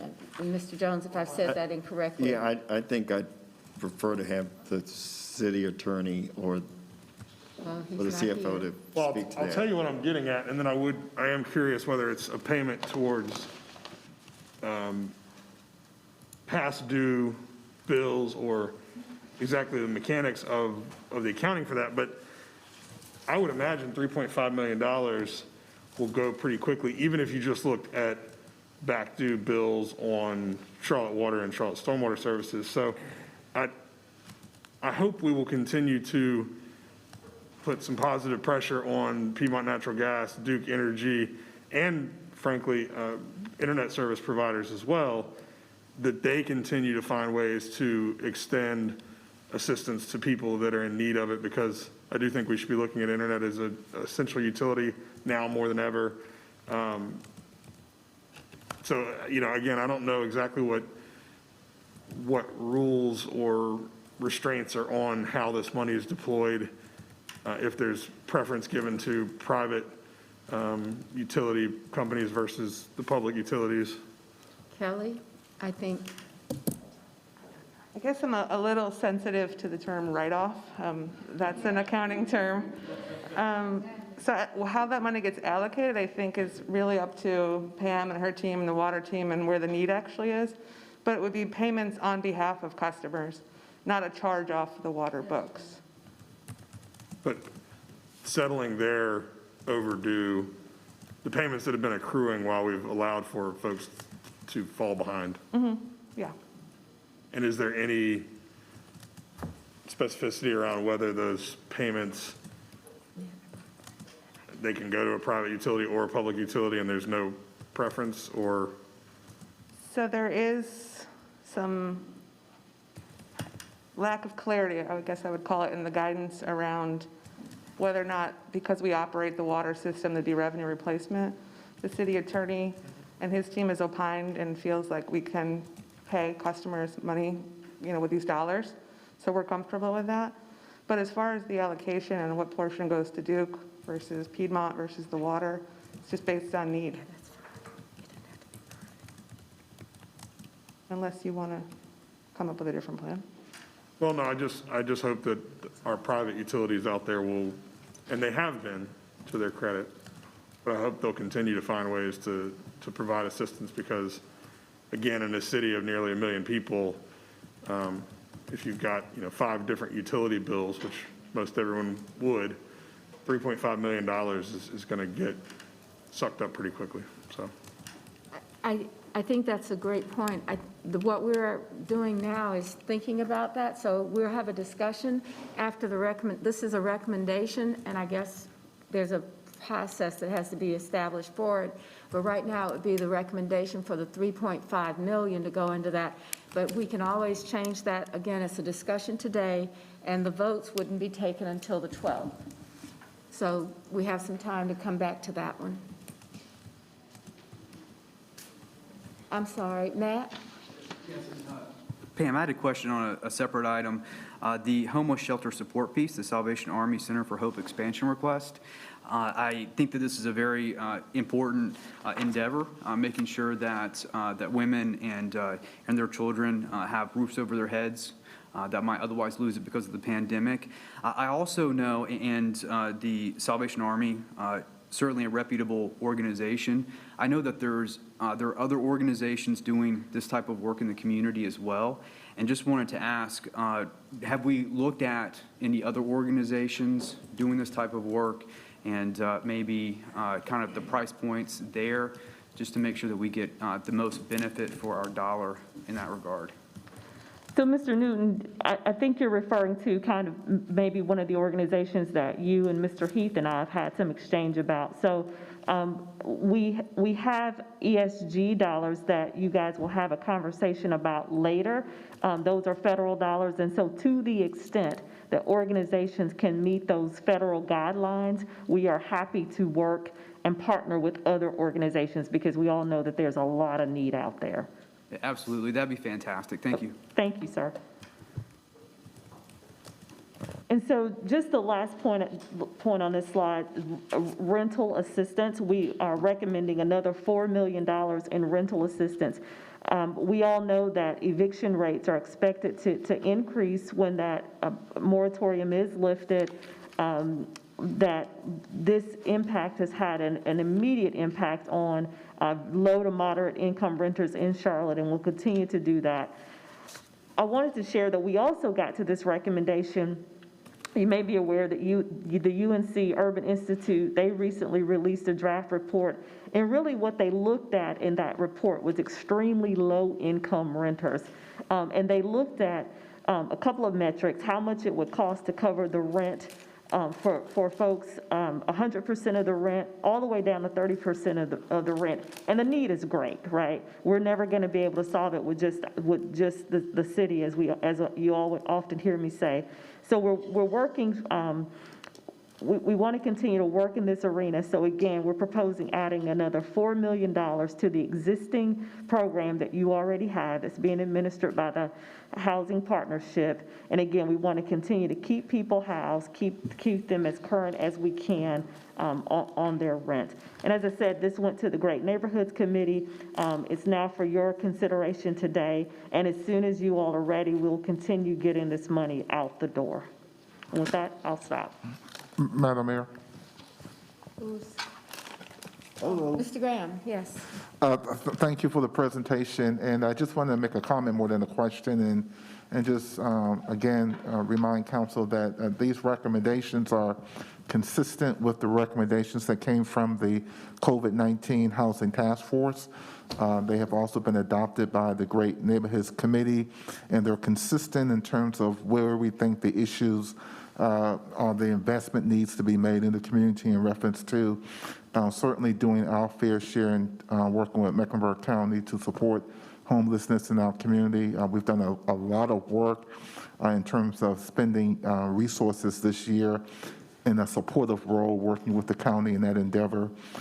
Secondly, obviously the utility, we talked a little bit about that as well as rent relief. And again, we've been consistent since April of this year in terms of standing by those three variables relating to investing in the community in terms of where we believe the greatest needs are. And so I look forward to the discussion this afternoon when we again have a council conversation regarding how to utilize the $10 million. But I think, again, it's very consistent to what we've talked about before. Thank you. All right, Mr. Eggleston. Did you say how quickly the Salvation Army believes with these dollars they can complete that expansion? Yes. Or complete? I didn't say that, Mr. Eggleston, but thank you for bringing that up. I've had that conversation with the Salvation Army. They understand that these dollars need to be spent by the end of the calendar year, so they are ready to go. They've had some preliminary conversations with their contractor, so they are ready to go as soon as council approves the use of the dollars. I've also cautioned them, not to spend money before the council approves. So they are ready as soon as the council approves. Mayor, did you say that these things would be voted on in the business meeting on the 12th? Yes, the next business meeting. I do want to say, I think when we worked with the shelter, they had the same issues, but they knew we had done kind of a straw vote, and that they knew that there was support for it. So I think that they were able to begin to work with their vendors to make the shelter decisions. And I think I read in the report that they're like getting ready to close on the property that they're getting now. Yeah, So that's we want to where I move was headed. faster. That's where I was headed, was even if we can't, from a process standpoint, take an official vote tonight or today, I hope we can take enough of one that allows them to start the work because of, A, the timeline, and B, obviously, we've all heard and seen how critical an issue, I mean, it's always a critical issue, but even more so right now with the tent city that's popped up. So I hope we can give them a nod today that allows them to get moving even quicker along this path instead of having to wait until next week to start any of it. I see the manager nodding yes, too, so. And Mayor and Council, I'd like to add, so Councilmember Graham has been very gracious because, put another way, this was $20 million that was put to a task force. They chose to wait until August to think about the other 10. And to some extent, this could have been on the last council business meeting. I thought it would be good to have the conversation here. So if there is this willingness to move forward in any procedural way, I think that would be a good idea. All right, Ms. Dimple, yes. Yes, I was just going to ask the same question. I think you have the majority of council support. I mean, this is really an important issue that we are all trying to address. So, I mean, I don't see a problem us moving forward with this today, but I'm gonna leave that up to the council to decide. I did have a question on this low to moderate income residents. So is that for folks at 80% or below? Yes, ma'am, it's the population that you normally serve through any of your housing dollars, 80% and below. Got it. So even if they have, let's say, lost a job that used to make, let's say, over 80%, they wouldn't qualify? So let's say if someone made, I don't know, $60,000 or $80,000 before, pre-COVID, and then they lost a job, and would they qualify for this? So we're looking at where they are when they come in to make application for the dollars. Okay, so if they make an application today, they're probably in 0 to 30% bracket. Okay. 80% or below, yes. Got it. So then they could qualify. So it's the income that they're making today. Right, they have to prove that they have lost a job or suffered a Got it. reduction of income, correct? Okay, thank you. Madam Mayor, if it's appropriate, I'm prepared to make a motion, if it's appropriate. Let's get through the discussion and come back to it if you don't mind, Mr. Graham. I understand everybody, this is all within our lane. So I'm sure the only question is, do you want to do more or less? But if we could wait until we got through this. I'll second that motion. Thank you. Well, thank you. I appreciate that, but let's go to turn it back over to Sean. So I am a really quick transition here to the manager. Slide 14 is really something that we hoped you might find helpful as you're having the conversation with the manager, as you're thinking about the conversation over the next week. This gives you a sense for what I think is a pretty diverse portfolio of investments you've either already agreed to make, or in the case of the last column, the conversation with Pam, you're contemplating. There's a little bit of an apples oranges going on here because what we decided to do in the CARES allocations column is include both the coronavirus relief fund as well as any applicable ESG dollars or community development block grant dollars. So hopefully this gives you some sense for the types of markets, the types of constituents that you're targeting with the various forms of CARES funding. So as a backdrop, I would turn it back over to the manager. Okay, thank you, Sean, great job. I believe you have this in your packet, and what I'll try to do is just go over this at a high level and some of the thinking behind it. Clearly, this last $15.5 million, there are so many needs out in the community, and you could make a case for anything that has been discussed, no matter what bucket it is in. So what we tried to do as a team is to think about this in terms of what has worked, what potentially has been oversubscribed, and can we, instead of, let's say, stop at, number 32 on the list, and if there were 10 more on the list that were just as worthy, could you go deeper? Or if you had 80% of the funding requests actually funded, if you did 100%, would you get a better outcome? So that's some of the thinking with it. So if we start off with the last time that we discussed some of these funds, we had $3 million set aside for hotels and $5 million set aside for food and beverage. On the first two lines, I'll do line 2 first, then come back up. We believe that adding another $3 million to hotels based on what has happened to hotels during the pandemic makes sense and is reasonable. Even early on, I think a number had been floated that was closer to 10 million, and I think the loss is something closer to 100 million. So we believe that would be a good allocation, that amount. And the program, I don't think anything has been announced in terms of who would have received some funds. So then I'll go back up to the Flex Fund, supporting highly impacted sectors, and maybe, words matter, maybe we shouldn't have called it a Flex Fund, but what we're trying to do is we know that there are a series of different asks that, again, have been oversubscribed.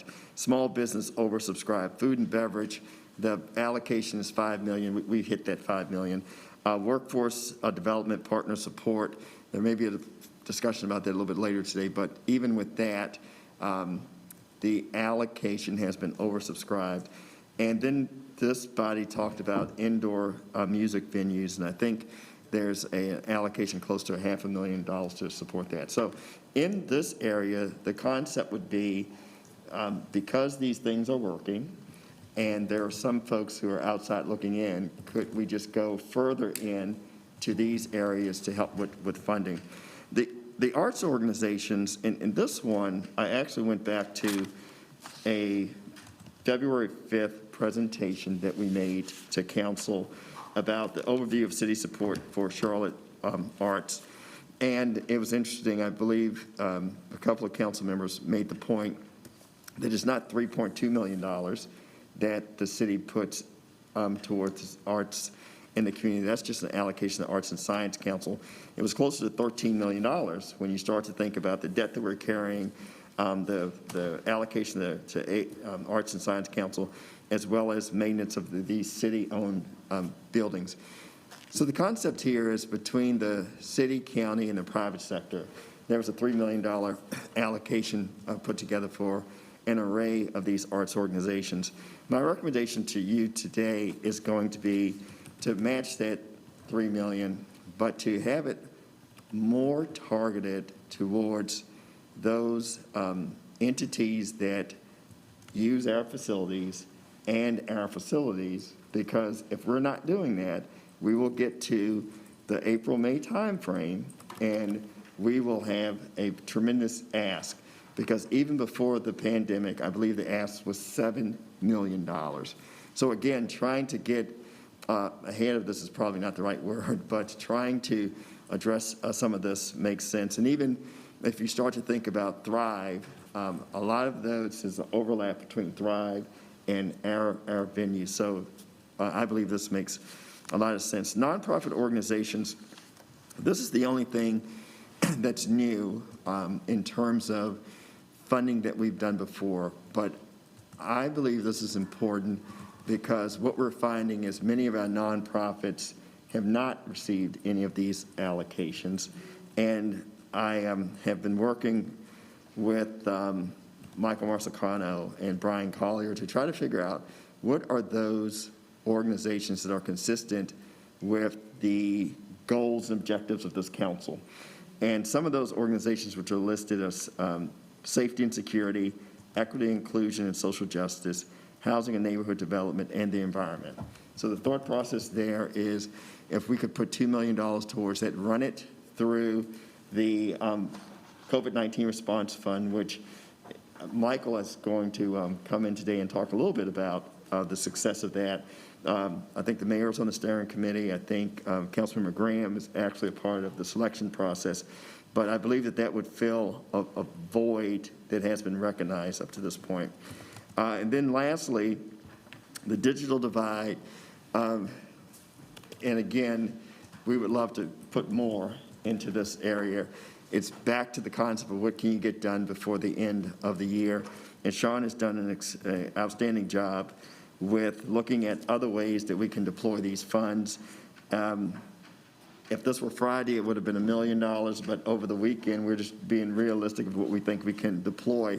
And it's about $500,000, and that will help us install and expand computer labs in selected community centers. And this would cover at least 10 locations. And the other part of it is, which we shouldn't leave on the cutting room floor, is the technical support for local residents as it comes to the digital divide. So while I would like to have said that I could have given you recommendations for the entire 15.5, I don't. There's $2 million that's still there. I will tell you still there are needs out there, and I'm sure you've had some requests yourselves, but this is my recommendation for you today. So, Mr. Jones, are we talking about a discussion of those after lunch? Dave, yeah, that's what we're going to do. We're going to talk about the recommendations and thoughts around any of the presentations after lunch. But before lunch, I do want to wonder if we have two guests joining us today. One you're very familiar with, Michael Marsicano, who is the CEO of our community foundation, and he is here. But we also have something that I am very excited about. I hope you'll see the fun in it, as well as the economic opportunity and development that it brings to us. Michael has brought a guest, who I'm proud to say is from my home state. That's very unusual to be able to say that about South Carolina, but someone that's here, so something good. So, Michael, would you talk to us a little bit about our work together on our fund for the COVID, and then introduce our guests? Thank you, Madam Mayor, council members, and Mr. City Manager. Sometimes in the days of crisis, good partners become great partners. And this is how we at Foundation for the Carolinas feel about our relationship these days with the City Council, and in particular, your highly competent and highly professional team. Holly Estridge and Tracy Dotson and our shop are considered rock stars. Just want you to know that. They're the best. Our first partnership, and there have been many this summer, began with the COVID Response Fund, which has been talked about a few minutes ago, and I thank Councilman Graham for serving on that grant-making body. We have already distributed, we've raised about $20 million. We've already distributed $15 million for the dire circumstances that our community faces these days. And the fund and its purpose has morphed over time with the need. It's been very flexible, very nimble. So at first, a lot of money went to food insecurity, as an example, and housing issues. It then morphed over the summer to some of the things we were facing with the fact that all of a sudden these children had no places to go. We moved the money in that direction, and so it has been very nimble to move as the needs of the community have progressed, unfortunately. We've distributed $15 million so far, and you do not get to hear all the time the heartfelt thanks from some of these people that I get to hear, and I will tell you it is often heartbreaking. I've been brought to tears literally several times in talking to some of these folks. I would also tell you that because of Malcolm and Mark Jarrell on the county side, they have moved the foundation into neighborhoods and places that we've never been before. That's great for the foundation, but it's also great for the community. We've been able to fund a lot of nonprofit, small grassroots groups that are on the ground in certain neighborhoods that we have not been able to get to before with the larger institutions. So I think that's been a real learning for all of us. We followed that with our joint efforts to support small businesses, which has also been highly successful. We have distributed $25 million to date, and we have canvassed the city. Sometime you will see the city and you'll see the dots, and they are literally all over. In fact, I will go just in my course of business, for instance, to my dry cleaner, and I will say, perchance, have you gotten the city open business grant? Oh, yes, we got that, and da-da-da-da-da. And of course I said, well, I had something to do with that. But everywhere I go, that happens, anecdotally. So it's been extremely successful. And now we are moving yet to other areas, the hotel partnership, the food and beverage partnership. And my hope is that you will take the city council, city manager's recommendation on both the nonprofits and the arts institutions. You know I cannot not speak about the arts. It's just too much in me. And I will tell you, the major arts institutions have lost $27 million in revenue since March. $27 million. The PPP they got only gave them 7. So they are down $20 million in revenue, just the largest 13. So we are in a crisis there. And as you know, you own all the facilities they work in. So if they fall apart, the facilities fall apart too. So I hope you'll give that your favorable vote. I will also tell you that the foundation has turned into a grant-making machine, because not only working with funds that you have partnered with us, but also all the private sector money we've raised. Let me give you just one statistic that I think will blow your mind and tells you that my team is working around the clock.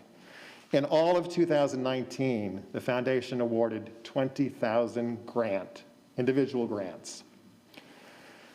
After the third quarter of this year, we have awarded 105,000 grants. Wow.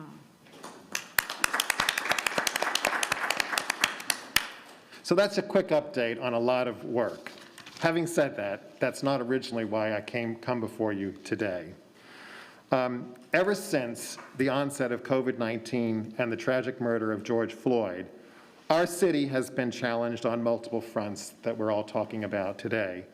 And I want to thank you for your leadership during these difficult days.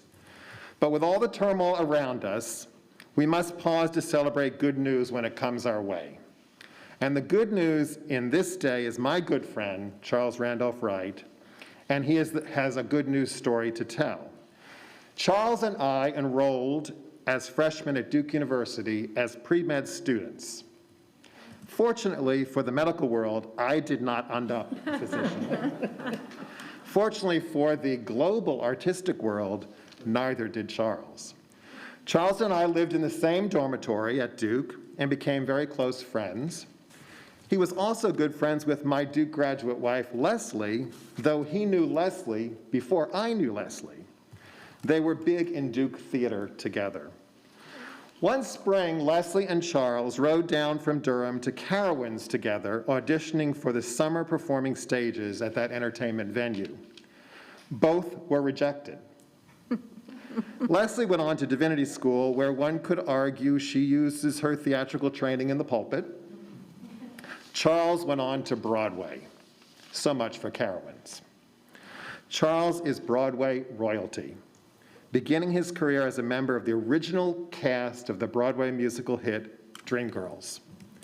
After a distinguished acting career on Broadway, in film, and in television, Charles would become a director, one of only 11 African Americans directors on Broadway.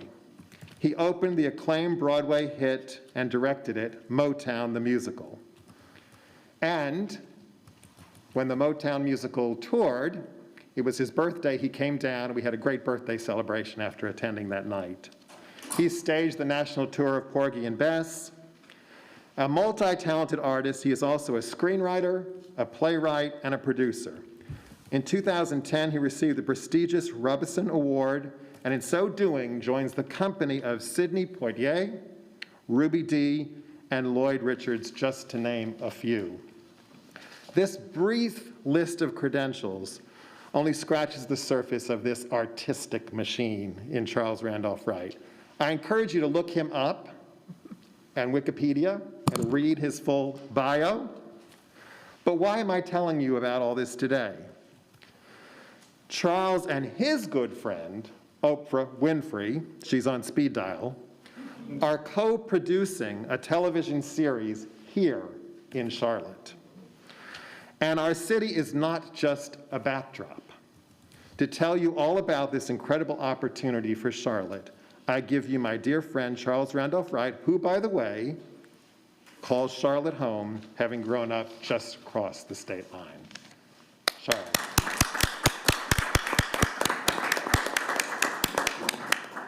Thank you, Michael. I know you have to eat, so you just said everything. I don't know what I need to say after this, but it is amazing to be back here. I did grow up in York, South Carolina, as I describe it, in the woods, and Charlotte was the big city for me. Charlotte was the dream.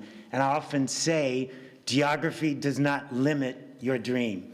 It is highly unlikely that this kid from York, South Carolina is here in Charlotte executive producing with, yes, Oprah Winfrey, this new series. It's called Delilah. There is a show called Greenleaf that I was one of the directors of. The writer of that show created a new show. They called me saying, oh, we want you to do this new show that he's doing. Because all of that show, as well as many shows, I've shot in Atlanta. Everything shoots in Atlanta. So they called me about the show and said, would you do it? I said, yes. They said, we're shooting in Charlotte. I said, what? So amazed. I said, do you know where I'm from? And they didn't. And then all of a sudden, what turned into me being a director on the show turned into me being an exec producer on the show, because I started telling them things. No, it's not called downtown, it's called uptown. No, it's like all these different things about this world. And what I realized is we've never seen Charlotte on screen. We've seen Charlotte has been used to be other places, but we've seen Charlotte in the past. How amazing to see Charlotte in 2020, which is a whole other world. I'm staying in NODA, of course, I'm an artist, and it's so unlike anything I've ever seen. I can't believe that Charlotte has turned into the city it has become. I would pop in here, I would go see my family every year, but I've not spent the time here, and I realized the opportunity this city has to reclaim what the state used to do with film and television, because Atlanta has it all. There's no reason why we can't do that. So for me, I thank you for giving this extraordinary city, but I want to give back to you, and I told Mayor Lyles this, that I want to help you bring more projects here, to bring more work here, because it can completely invigorate this city, change this city, and I've been discovering so much about what this means. Unfortunately, we're in the time of COVID, and I've never worked like this. We have all the protocols. I'm tested every other day. It's insane. I said, the bad news is my family can't come to the set. And the good news is my family can't come to the set. So the world of this, I'd love to have you all see what we're doing, and unfortunately right now we can't, but I'm going to grab different people here and there. It's funny because we're going to shoot at a townhouse in the 4th Ward, and I looked across the street and realized, because Mel Watt and Ulate are my cousins, that my cousins live across the street from where we're shooting. So I said, you'll have to walk down the street, so we can shoot this. But the whole idea of having this kind of work here, that young people can see what can happen, but not just young people, because dreams don't end when you're young. The idea that older artists who've never had a chance. We're using local artists. I've been going to galleries here. We're using as many local actors because they wanted to bring all the actors in from Atlanta. I said no. There's one 5-year-old who's going to become a star who lives in Pineville. He's never done anything. It's amazing what we can accomplish. And I am so proud, first of all, to be from here, to be a native son from the woods, and to be able to talk to you today and stand here. I looked at Daily Word this morning, and it said, my life is in divine order. And I really feel that my being here is far more than just doing a TV show, far more than doing this show that'll be on the OWN network and probably Netflix. It's much more than that, because we have a chance in the middle of these 2 pandemics to change things, for people to see a city that's doing things I feel, in a different way and in a necessary way. I thank you all for that, especially you, Mayor Lyles, and Michael, for having me pop in here. And I have to go back to work in mask and all these suits, and it's madness. But we're still able. You're going to see a Charlotte you've never seen. And I am so thrilled to be a part of that. And I thank you, because I know you need to eat. I thank you for allowing us to speak to you today. And then hopefully, by January, when we're finishing, it'll be a little more open and I can actually have you all become extras. Maybe I'll shoot in here and actually have a city council argument or something, you know. I mean, that would be realistic, I guess. But, you know, all right, yes. But I do thank you for that and know how important it is. And Michael always talks about the arts, but know that I would love to be an advocate because I'm from here and I know what this means. I want to be an advocate for this city and for this work. And I thank you so much.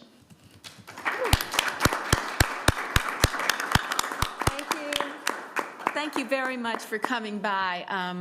When Michael and Charles and I got on our first call, I thought, well, this would be about 3 minutes, and a half an hour later, it was just eye-opening what happens when we have the ability to use our city as a backdrop for a national production is absolutely fabulous. But Charles, you have brought this to us, and we're very, very grateful. So casting, anyone that wants to be in it, I'm sure that there's. I have a question, man. Oh, I'm sorry. Go ahead. So Charles, I was a Greenleaf fan. Come on, I gotta ask you one question. Oh, no, wait a minute. You have, Renee is more of a Greenleaf fan. That's what I was told. Charles. I didn't have anything to do with the bishop, okay? See, that was my question. That's What your about question? the bishop? Is the bishop gonna come back some way? I can't tell you that, but the episode, well, and people don't know, but I directed that episode, and everyone was calling me going, I can't believe that. I said, I did not write this, I just directed this.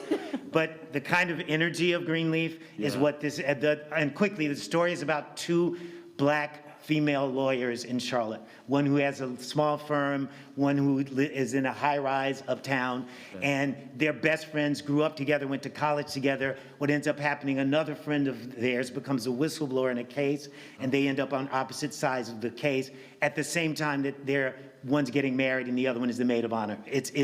It's so convoluted. Wow. It's so Southern Gothic Charlotte. It's perfect, you know. Okay. And so it's that. But I have nothing to do with Greenleaf. We're now in Delilah. Okay. Thank you, man. All right, you have another question? Madam Mayor. Yes. Charles, I just wanted you to know that I saw the Motown show. Yes. And I'm old enough to remember a lot of those songs when they came out. So I thoroughly embarrassed my wife by singing along lustily with many of them. I just have to tell you, it was a fabulous show. Really wonderful job. Thank you. I've had several things come through. And again, I've had things at the Blumenthal. I know Tom Gabbard really well. But to actually be living here, I mean, I have not lived here for decades. So to actually be here and to feel the energy of this city is extraordinary. I'm so moved by it. And again, it's divine order. So I'm thrilled. Madam Mayor. Yes. I don't want to let Michael leave without really drilling down again on the work of the foundation since April with the COVID Relief Fund. I mean, his staff had really took the time, the energy to evaluate hundreds of grant requests and made recommendations to the committee for consideration. And he's right. I mean, the grant applications really touch every sector of this community, and they were very intentional and thoughtful about how the dollars were to be spent. Not only the $1 million that we invested, but the 18 or so from the private community as well. And I just want to really kind of give him and his organization the proper congratulations for a job well done. And Charles, I do have a headshot in a bio, so yeah. I think all of you are going to end up, and believe me, I will be calling you. So thank you, Mike. I really appreciate that. So thank you both for coming. So enjoy the rest of the day. Where's the address of the warehouse where the set is? I just need to know that. Text me. Okay.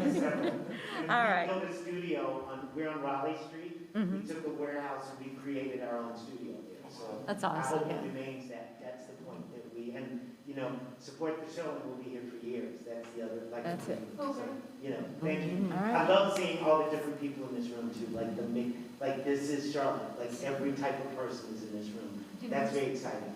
That's very exciting. So, Thank you. We'll let you Thank get out you. of the door this time. Thanks.